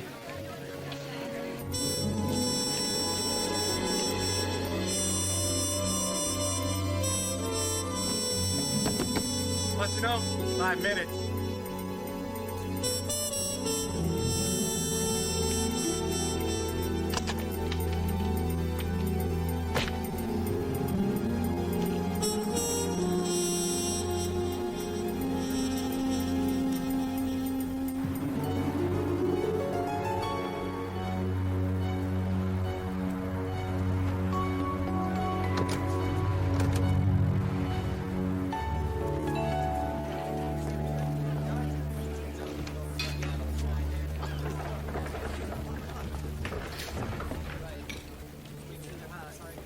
Let's go. Let's go. Come on. I've only got 2 hours to do these promos, you know. Time is money. Let's go. Larissa, is it true what I heard? That you're raising your own lamb? You should both come out to my farm next slaughtering day. There's nothing like homegrown asparagus with truly fresh lamb chops. Fresh chop. Makes you sick, doesn't it? Ugh, it's not a pretty sight. You should have seen her before she dyed her hair. What are you talking about? Marissa Parkhurst. What are you talking about? Lambs. Slaughter day. Oh, yes, well, anyone who eats meat. Where's Dr. Sloan? He's supposed to be doing that spot with Marissa. He's looking for Dr. Bentley. I'll go find him. Okay, go find him.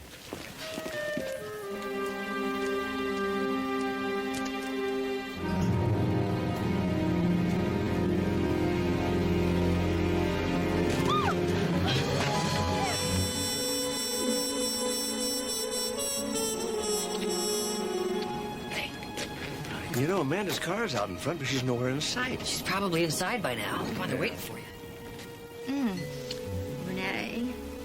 We have the promos. We have plenty of time. No, we don't. I think maybe you are embarrassed a little to be seen with me. Embarrassed? I am not embarrassed. Just a little? You're the one who said that we should keep this our little secret until after the... ooh. Ooh.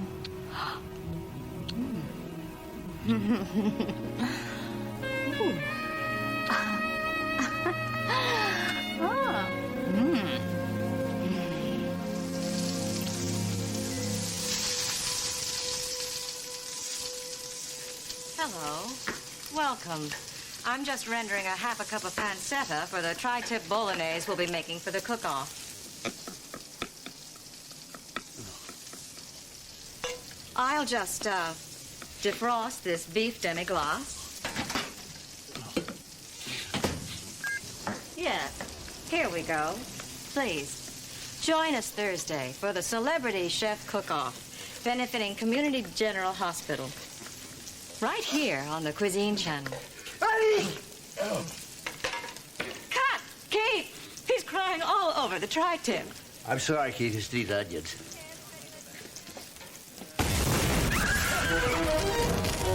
Wait, whoa! Shut off the sprinkler! Cover the camera! It's a cold water tap. That chemical unit? Right over here.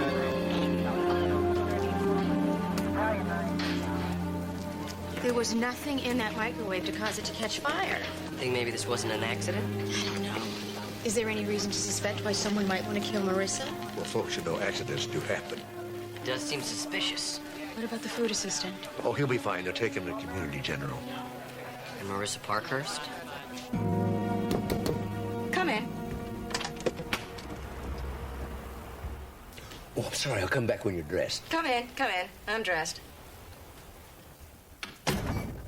I've just spoken to my lawyer about suing the company that made that microwave. Obviously, the design is flawed. I could have been killed. Would you look at this? My follicles are scorched. You know what? Might be a good idea to have you looked over at the hospital. You know, you inhale a lot of smoke. I held my breath. Thanks to yoga, I can suspend breathing for 2 minutes, 41 seconds, and my hair follicles will be fine. I'm using my own yoga chamomile lanolin hair mask with flaxseed for extra shine. Miss Parkhurst, you don't want to take any chances. It'll only take about an hour. Doctor, if I had an hour, I'd plant an herb garden. After this promo, I have a meeting to discuss colors for my line of linens, followed by a cocktail party to launch my new magazine, followed by dinner with the designer of my pottery, followed by midnight aerobics. It sounds like you might have a little problem with insomnia. Bite your tongue. Insomnia is the secret of my success. Tell Keith that I have 50 more minutes scheduled for this promo, and then I'm out of here, okay? Okay. Need anything else? Not now, but don't go too far. What are you making? Grated carrots. I mean, what recipe are you making? Grated carrots. They're my lunch. I only eat pure food simply prepared. Care for one? No, thanks. I'm trying to cut back. Some explosion, huh? Miss Parkhurst, she's pretty popular with the people around here, huh? Marissa? To know her is to loathe her. Well, you don't think anybody would try and do her any harm, do you? Harm her, no. Murder her? Maybe. Keith tells me you're a surgeon. Yeah. I hope you won't think me presumptuous, but I need your help desperately. What's wrong? My numbers. Blood pressure? Cholesterol? Ratings. Rating? Yeah, I don't see how I can be of any help to you. I need someone. Someone like you to endorse the Elliot Grayson Healthy and Happy Cookbook. You're a surgeon. You've seen the fat clogging people's arteries, choking the very life out of them. I'm a trauma surgeon. My book could save thousands, maybe hundreds of thousands of lives. Seaweed souffle. Tofu trifle. An endorsement from you would mean greater credibility, bigger sales, better time slot, rising ratings, more viewers, and thus fewer deaths from cardiac arrest. You know, Mr. Grayson, I do believe in a healthy, well-balanced diet. I knew it. Just looking at you, I could tell. But I have to disclose to you, I also own a barbecue restaurant. Well, I hope you can live with your conscience.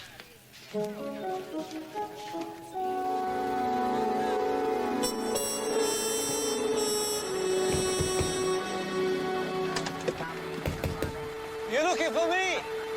They moved the trailers for the fire trucks.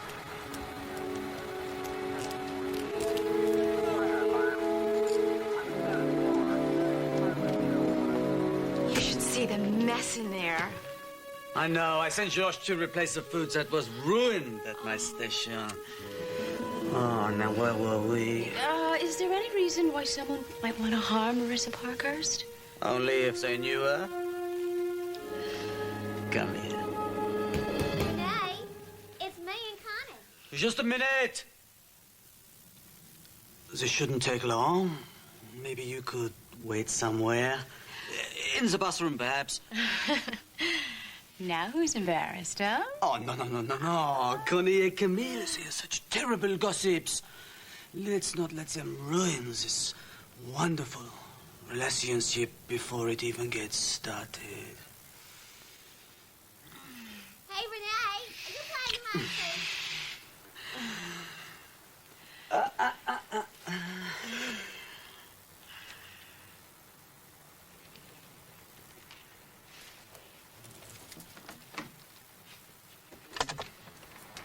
Connie?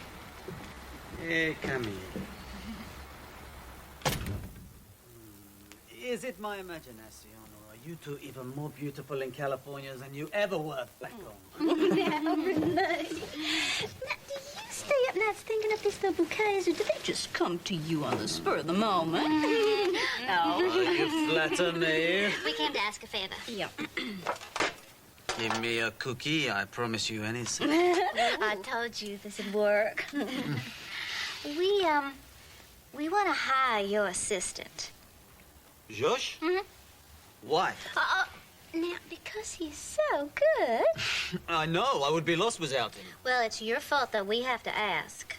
My fault. Mm-hmm. Well, yes, if you had not convinced us to leave Tennessee. Well, we'd still be catering Elks picnics instead of hosting our own nationally syndicated television show. And traveling the world to promote our new cookbooks. With no time at all to do all the good things that a good personal assistant would take care of. But if you don't want him to leave... I would never want to stand in his way. Make him an offer. If he wants to go, then bless him. Oh, Renee, they're ready. Do you know where Connie and Camille are? Oh, we're coming. We'll go and give whoever you got hiding in the bathroom time to come out. Bye-bye.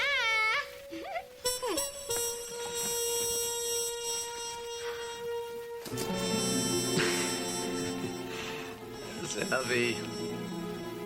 Now, where were we? Making promos. All right, people, now we're running a little late, so we'll start with you, Marissa. I think I'm up next. Well, let's use Dr. Travis just for a change of pace. Sure, okay, I'm ready. Okay. You want to go around with Marissa, please?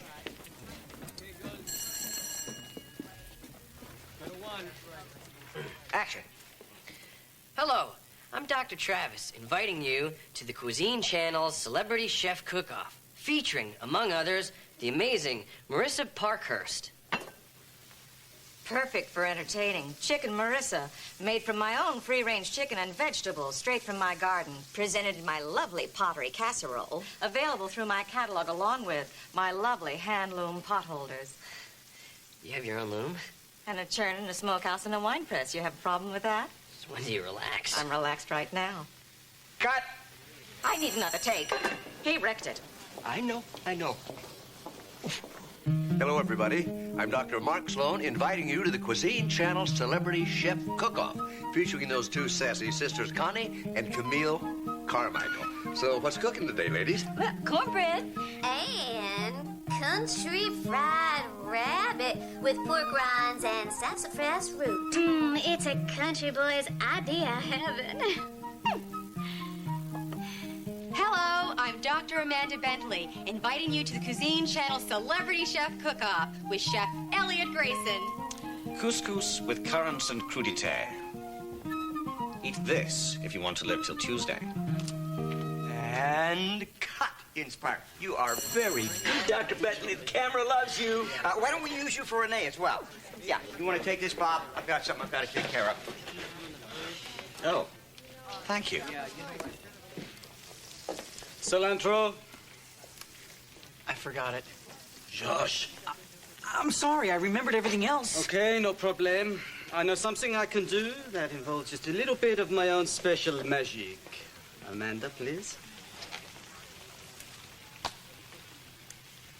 My own secret formula. Kapow! Get ready. This is the time.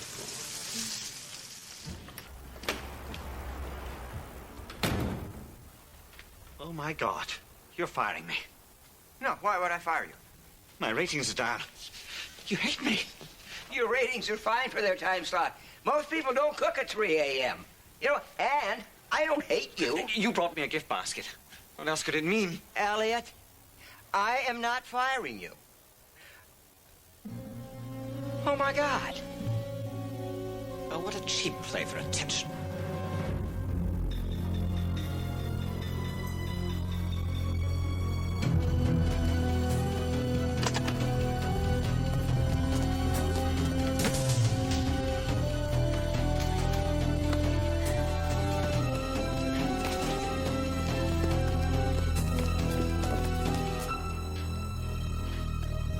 Dr. Sloan? I'm sorry. No! No, he can't be dead. You have to keep trying. You keep trying, Renee. Amanda, honey. Amanda. No.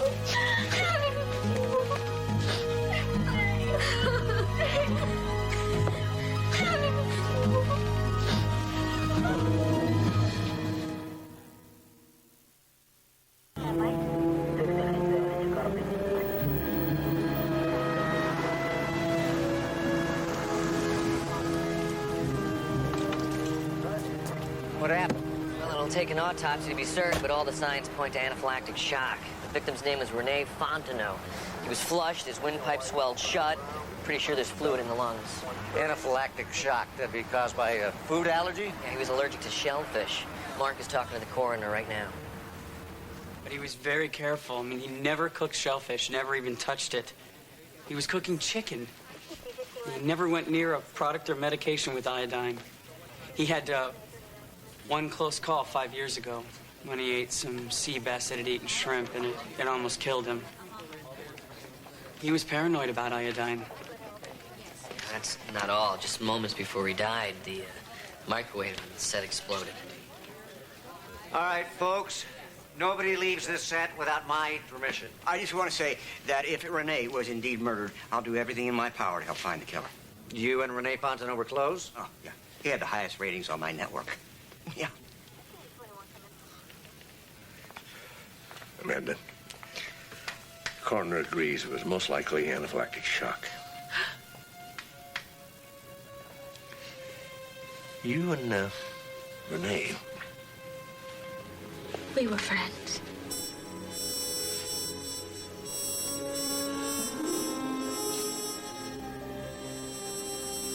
Could have been a short. Somebody could have deliberately sabotaged it. Yeah. Just you're pretty good with these things. You think you could take a look at it? See if you can figure out what made it explode?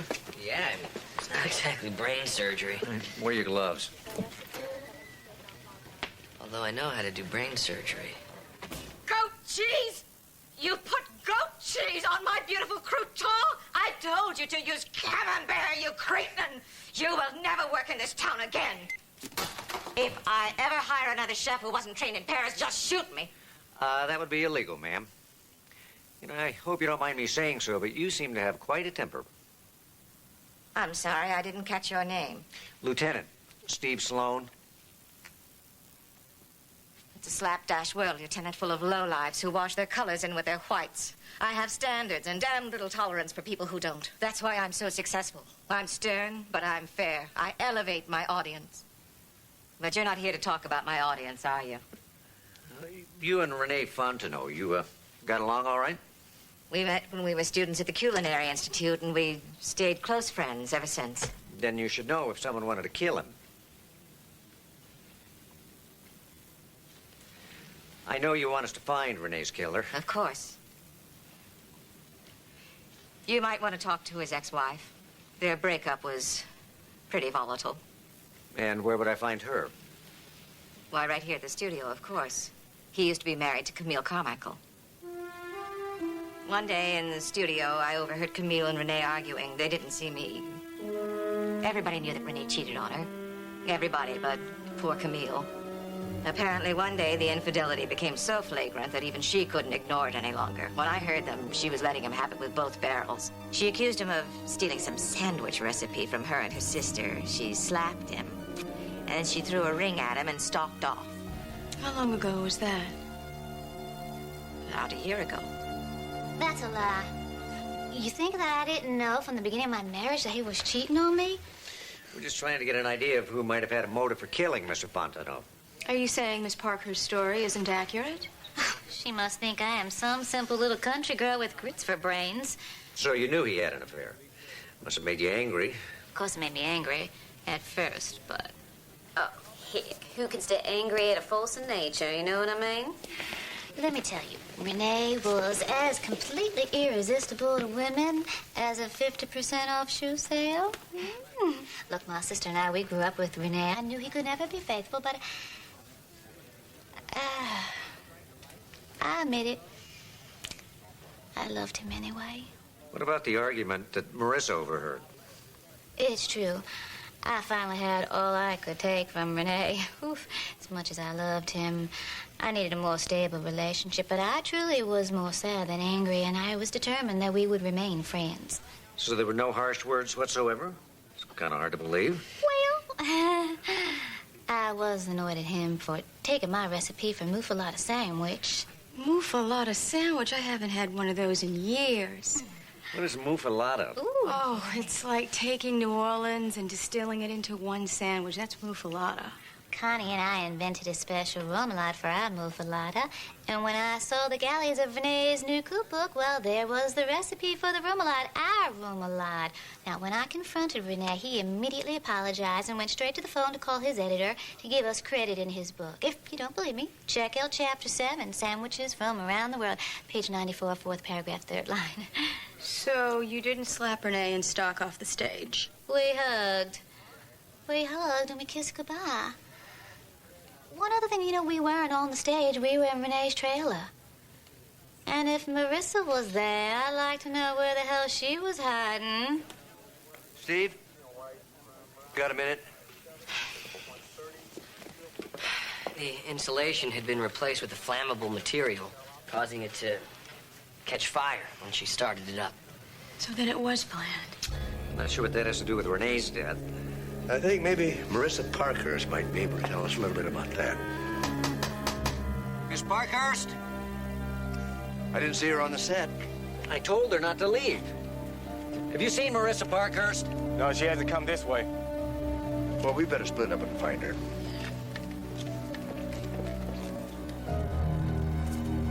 Let it go! No! It's not yours! I don't care. It's gonna be mine. You can't have it! Those are private. Ah, the elusive Miss Parkhurst. What's that? It's disgusting. It's not disgusting. It just really isn't anybody's business. Pictures of Marissa. Pictures of lots of women. Apparently they have nothing to hide. I'm so embarrassed.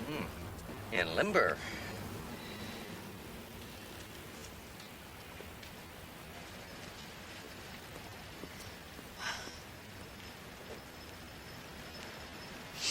Oh, please, leave me alone. Don't go, I didn't mean it.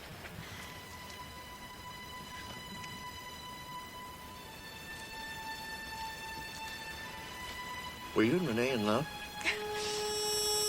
I guess so. He said he was. I was beginning to. You didn't tell anybody. Mark, I wanted to be sure. I have CJ to think of, and now Dion. I can't just go out there and do whatever. And if I'm unsure, then it's unfair to the children. And now those awful photographs. You didn't? No, of course not. Mark, all those women, I had no idea. I feel so foolish.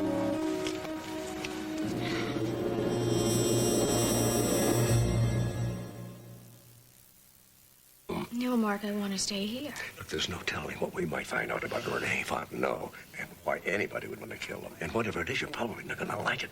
Mark, I've already seen the worst. Besides, we still have the promos to do, and there's something Honey, you're emotionally involved. And you should go home. I'm sorry.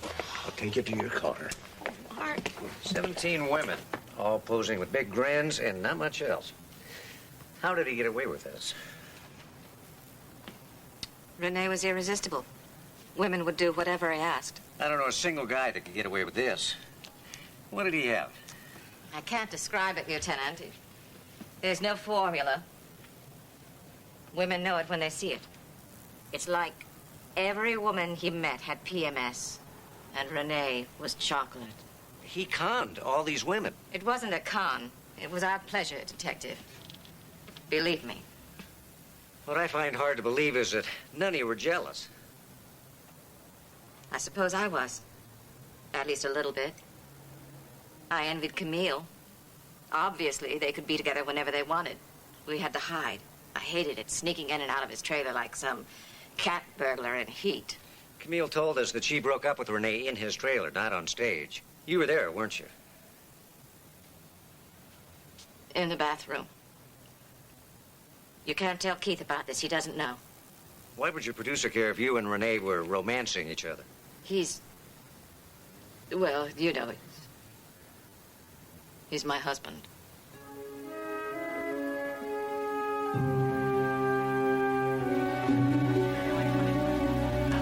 Have you seen my dad? No, listen, please, tell me that you're gonna let my people go home. They're getting edgy as hostages, and it's driving me crazy. I'm sorry, not yet. But there's a question I need to ask you. What? It may not be easy to answer. Oh, no, Detective, I am a producer. There are no hard questions. Except maybe, why are your ratings going down? Okay, did you know your wife had an affair with Renee? Well, I knew this would come out. Yeah, I knew that. Yeah. I think every woman that Renee ever met, he slept with. But, oh, God, now you don't think I had anything to do with this death? Jealousy is a pretty powerful motive for murder.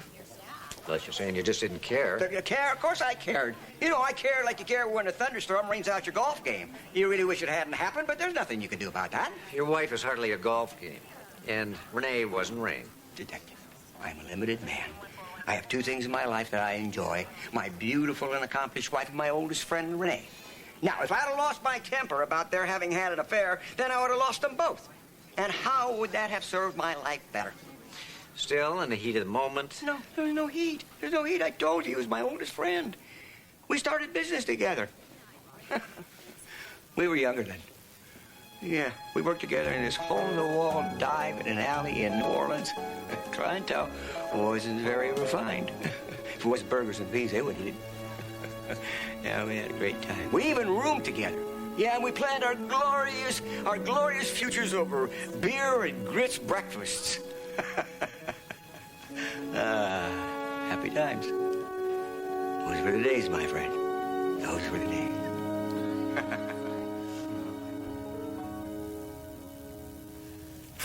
Well, Renee's dead.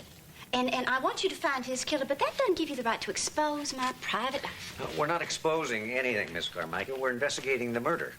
Anything you say will be between us. Okay, yes, I had an affair with Renee. Well, several of them, actually. Sort of off and on. Renee wasn't really a steady Eddie. You kept this affair a secret. Well, absolutely.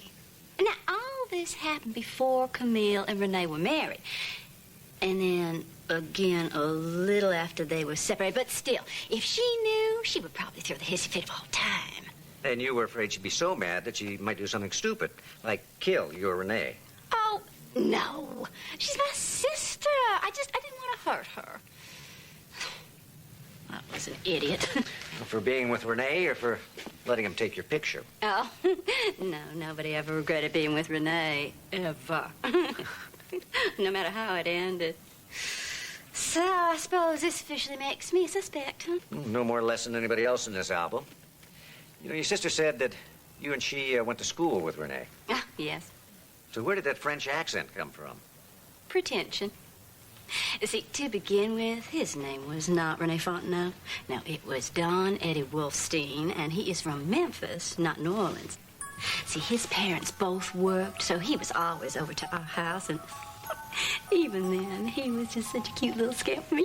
You would not believe the things he got away with. So you must have known him when he and Keith Dunn were partners in a restaurant. Partners? Well, who told you they were partners? No. Keith was the boss, and he treated Renee like a slave. I mean, my Lord, he made Renee do all the dirty work, and he paid him next to nothing. But Renee got even. How'd he do that? Oh, after Keith's restaurant burned down, he started the Cuisine Channel on a shoestring. But see, by that time, Don Eddie Wolfstein had become Rene Fontenot with a reputation for being a hot Cajun cook. So when Keith offered him a show on the channel, Rene just smiled and made him pay through the nose. Steve, come quick. We found something. Amanda, what the hell are you doing here? I thought we told you to go home.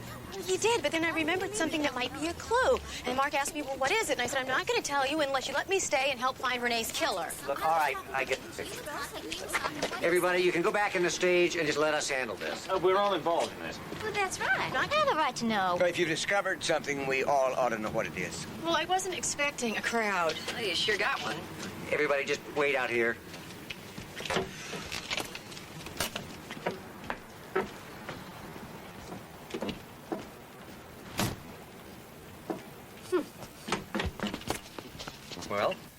Well, apparently when Amanda was waiting here in the bathroom, she noticed this wooden panel was pulled loose from the base. Well, Rene was a fastidious man. Fastidious? He never would have accepted shoddy finished work. We came back to have a look. Have you touched this? I haven't even breathed on it. No, as soon as we saw it, I came and got you. What is it? What's inside? Lord, would you look at that? Where'd Renee get that kind of money? Are you dense? He was obviously blackmailing someone. Renee wouldn't do that. You're right. Renee's a lover, not a thief. He had plenty of money. He didn't have to blackmail anybody. And he wouldn't have. He was an honest man. You know, it may or may not be blackmail, but Steve, you may want to check out Renee's bank records. Jesse, would you check something out for me? Sure, what do you need? Mr. Dunn, several people have suggested that of everyone here, you're the one most capable of putting our hands on the $100,000 that's in that briefcase. I would die. I really would if Marissa knew this, but that's not true. I don't have $100,000. Not in cash, not in securities, not in anything. But you own a cuisine channel. There's mortgage to the hilt, right down to tart pans. I've secretly been trying to sell it. I'm surprised. Food is very popular. Everybody's got to eat. Yeah, but it's not like anybody's going to starve if they don't use our recipes, you know. I mean, who's going to buy the cuisine channel without the great Rene Fontenot?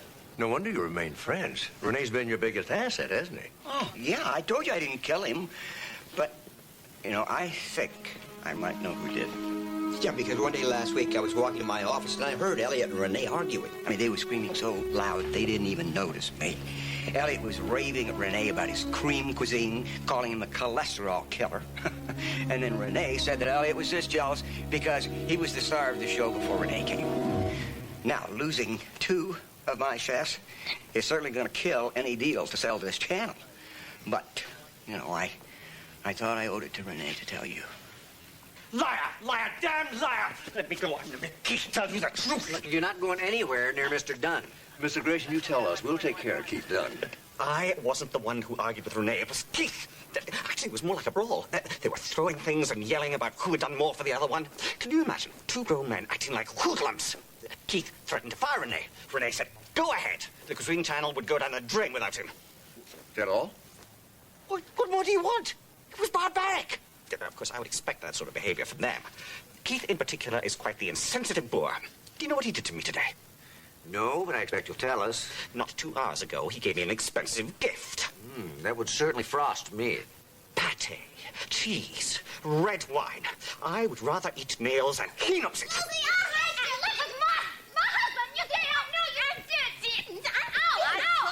Picture in his album. Oh, I couldn't Ed, you ought to be ashamed of yourself. Renee is dead, and all you can do is bicker about who had him last. She slept with my husband. Well, he wasn't your husband at the time. It doesn't matter. What matters is Renee is dead, and someone here killed him. Lieutenant Sloan here. In case you haven't figured it out, darlings, she's another member of the club. I beg your pardon. I'm not a member of any club. Are you saying you didn't have an affair with Renee? Got it. Well, I might have. Probably would have, but it wasn't just a, Oh, well, it wasn't for any of us either, honey. That was just Fine. Renee. All right, thanks. The coroner finished the autopsy. You were right. Fontenot died of anaphylactic shock. Iodine. Where did it come from? Well, they analyzed all the ingredients he used and found it in his shaker of spices. Renee's famous magique was full of iodine. Now, who handed the magique to Renee? I did.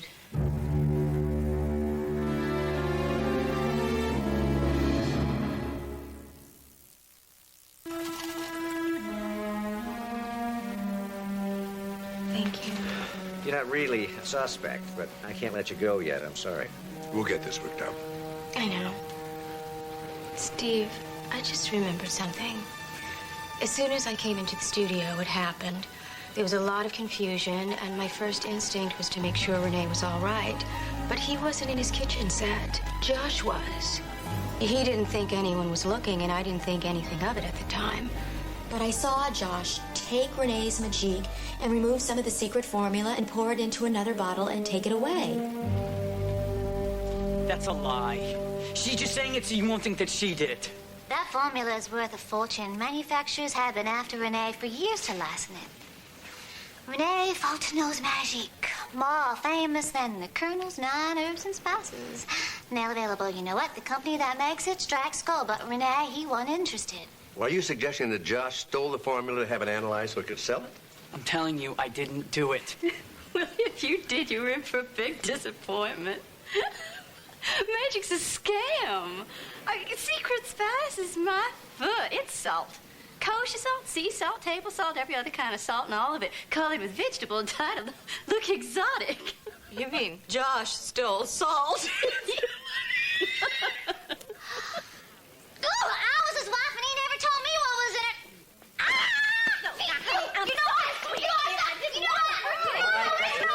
Knock it off. Lieutenant, get me away! You're a dog. I never did like you. I think it's time for you to come clean, Josh. You rigged the microwave to create a diversion so you could steal the magique. All right, yes, I did it. I shorted out the microwave and I stole the magique. Why? Renee wouldn't sell it, which didn't make sense. It's not like he was rolling in bucks. So you saw an opportunity to steal from your uncle and you just took it. You think I don't feel guilty? I think you feel caught. I didn't kill him. I swear I didn't. Well, maybe your uncle found out you stole the formula. Maybe he fired you. Maybe you got angry and killed him so you could keep the formula. No. I loved my uncle. Everybody did. Be sure to mention that to the jury. Well, Steve, listen, before we arrest anybody, maybe we ought to talk. Is there someplace private we could go? And could I get a chalkboard, some chalk? Now, Renee was having an affair with Connie. Either before or after he was married to her sister, Camille. Yeah, which was either before or after Renee had an affair with Marissa. Which was during the same time Marissa was married to Keith Dunn. Makes you wonder how they had time to cook. What's worse is they all lie and contradict each other. I think it was Congress. Hey, I've got it. What is it?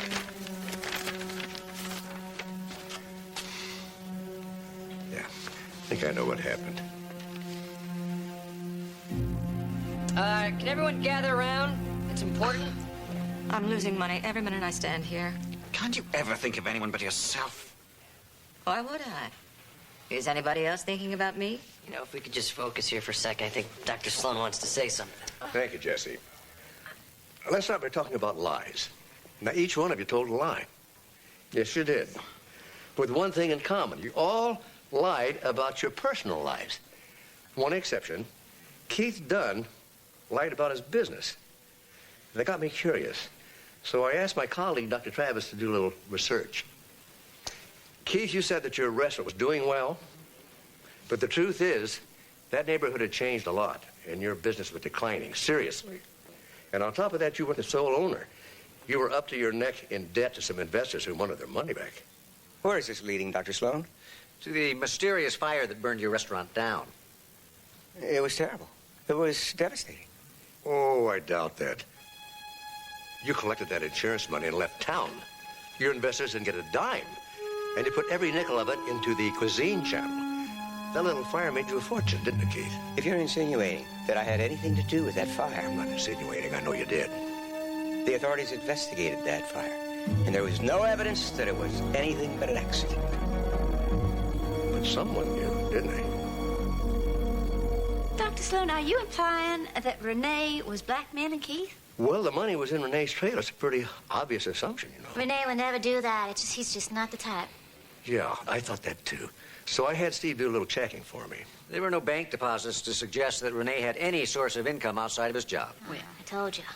And then I realized that there was somebody else who had access to Renee's trailer. Josh, you pretty much came and went as pleased, didn't you? I wasn't blackmailing anybody. Well, the money was in the trailer, and you had access to the trailer. And if Renee wasn't blackmailing anybody... No, it's true. He was. He was blackmailing me. Been blackmailing me for the last 6 months. Keith, shut up. No, I won't. He said Renee sent him. Josh said that Renee wanted everything handled through Josh. He said it was Renee. You lied. It was you. Well, Renee made me do it. He said he'd fire me if I didn't. Oh, wouldn't you know it? It's all the dead guy's fault. It's true. Okay, Josh, let's say that Renee was the brains behind the organization. You were just a dupe.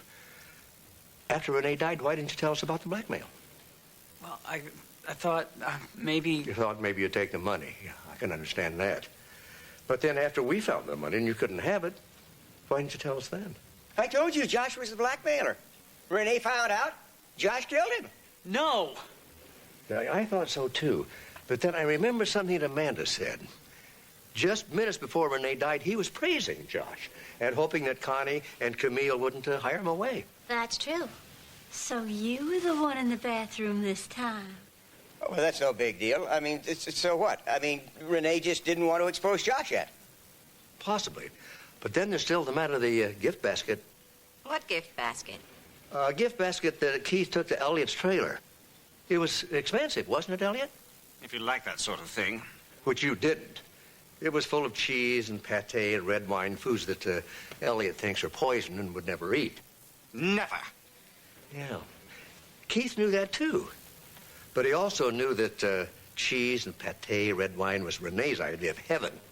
I saw several bottles of that same expensive Bordeaux in his trailer. You saying the basket was intended for Renee? Well, that's ridiculous. If Renee was blackmailing me, why would I bring him a gift basket? Oh, you weren't. The basket was just an excuse in case somebody saw you going in there. Because you knew after Renee died, we'd all be in there searching that trailer. You wanted to get your money back before anybody found it. Unfortunately for you, after the fire, all the trailers were moved to let the fire trucks in. They were all put back, but not in the same place. You went into Elliot's trailer, thinking it was Renee's. I knew it. I knew you didn't care about me. You're going to replace me with those Japanese Ginzu chefs, hmm? As soon as I can.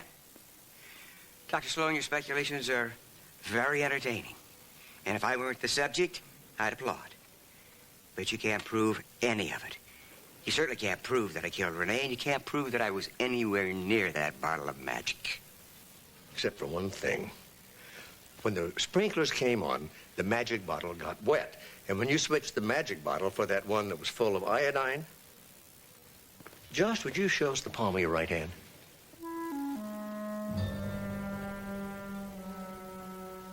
Renee hand-colored all his own labels. And when Josh grabbed it, that wet dye came right up on his palm. Keith, could we see your right palm?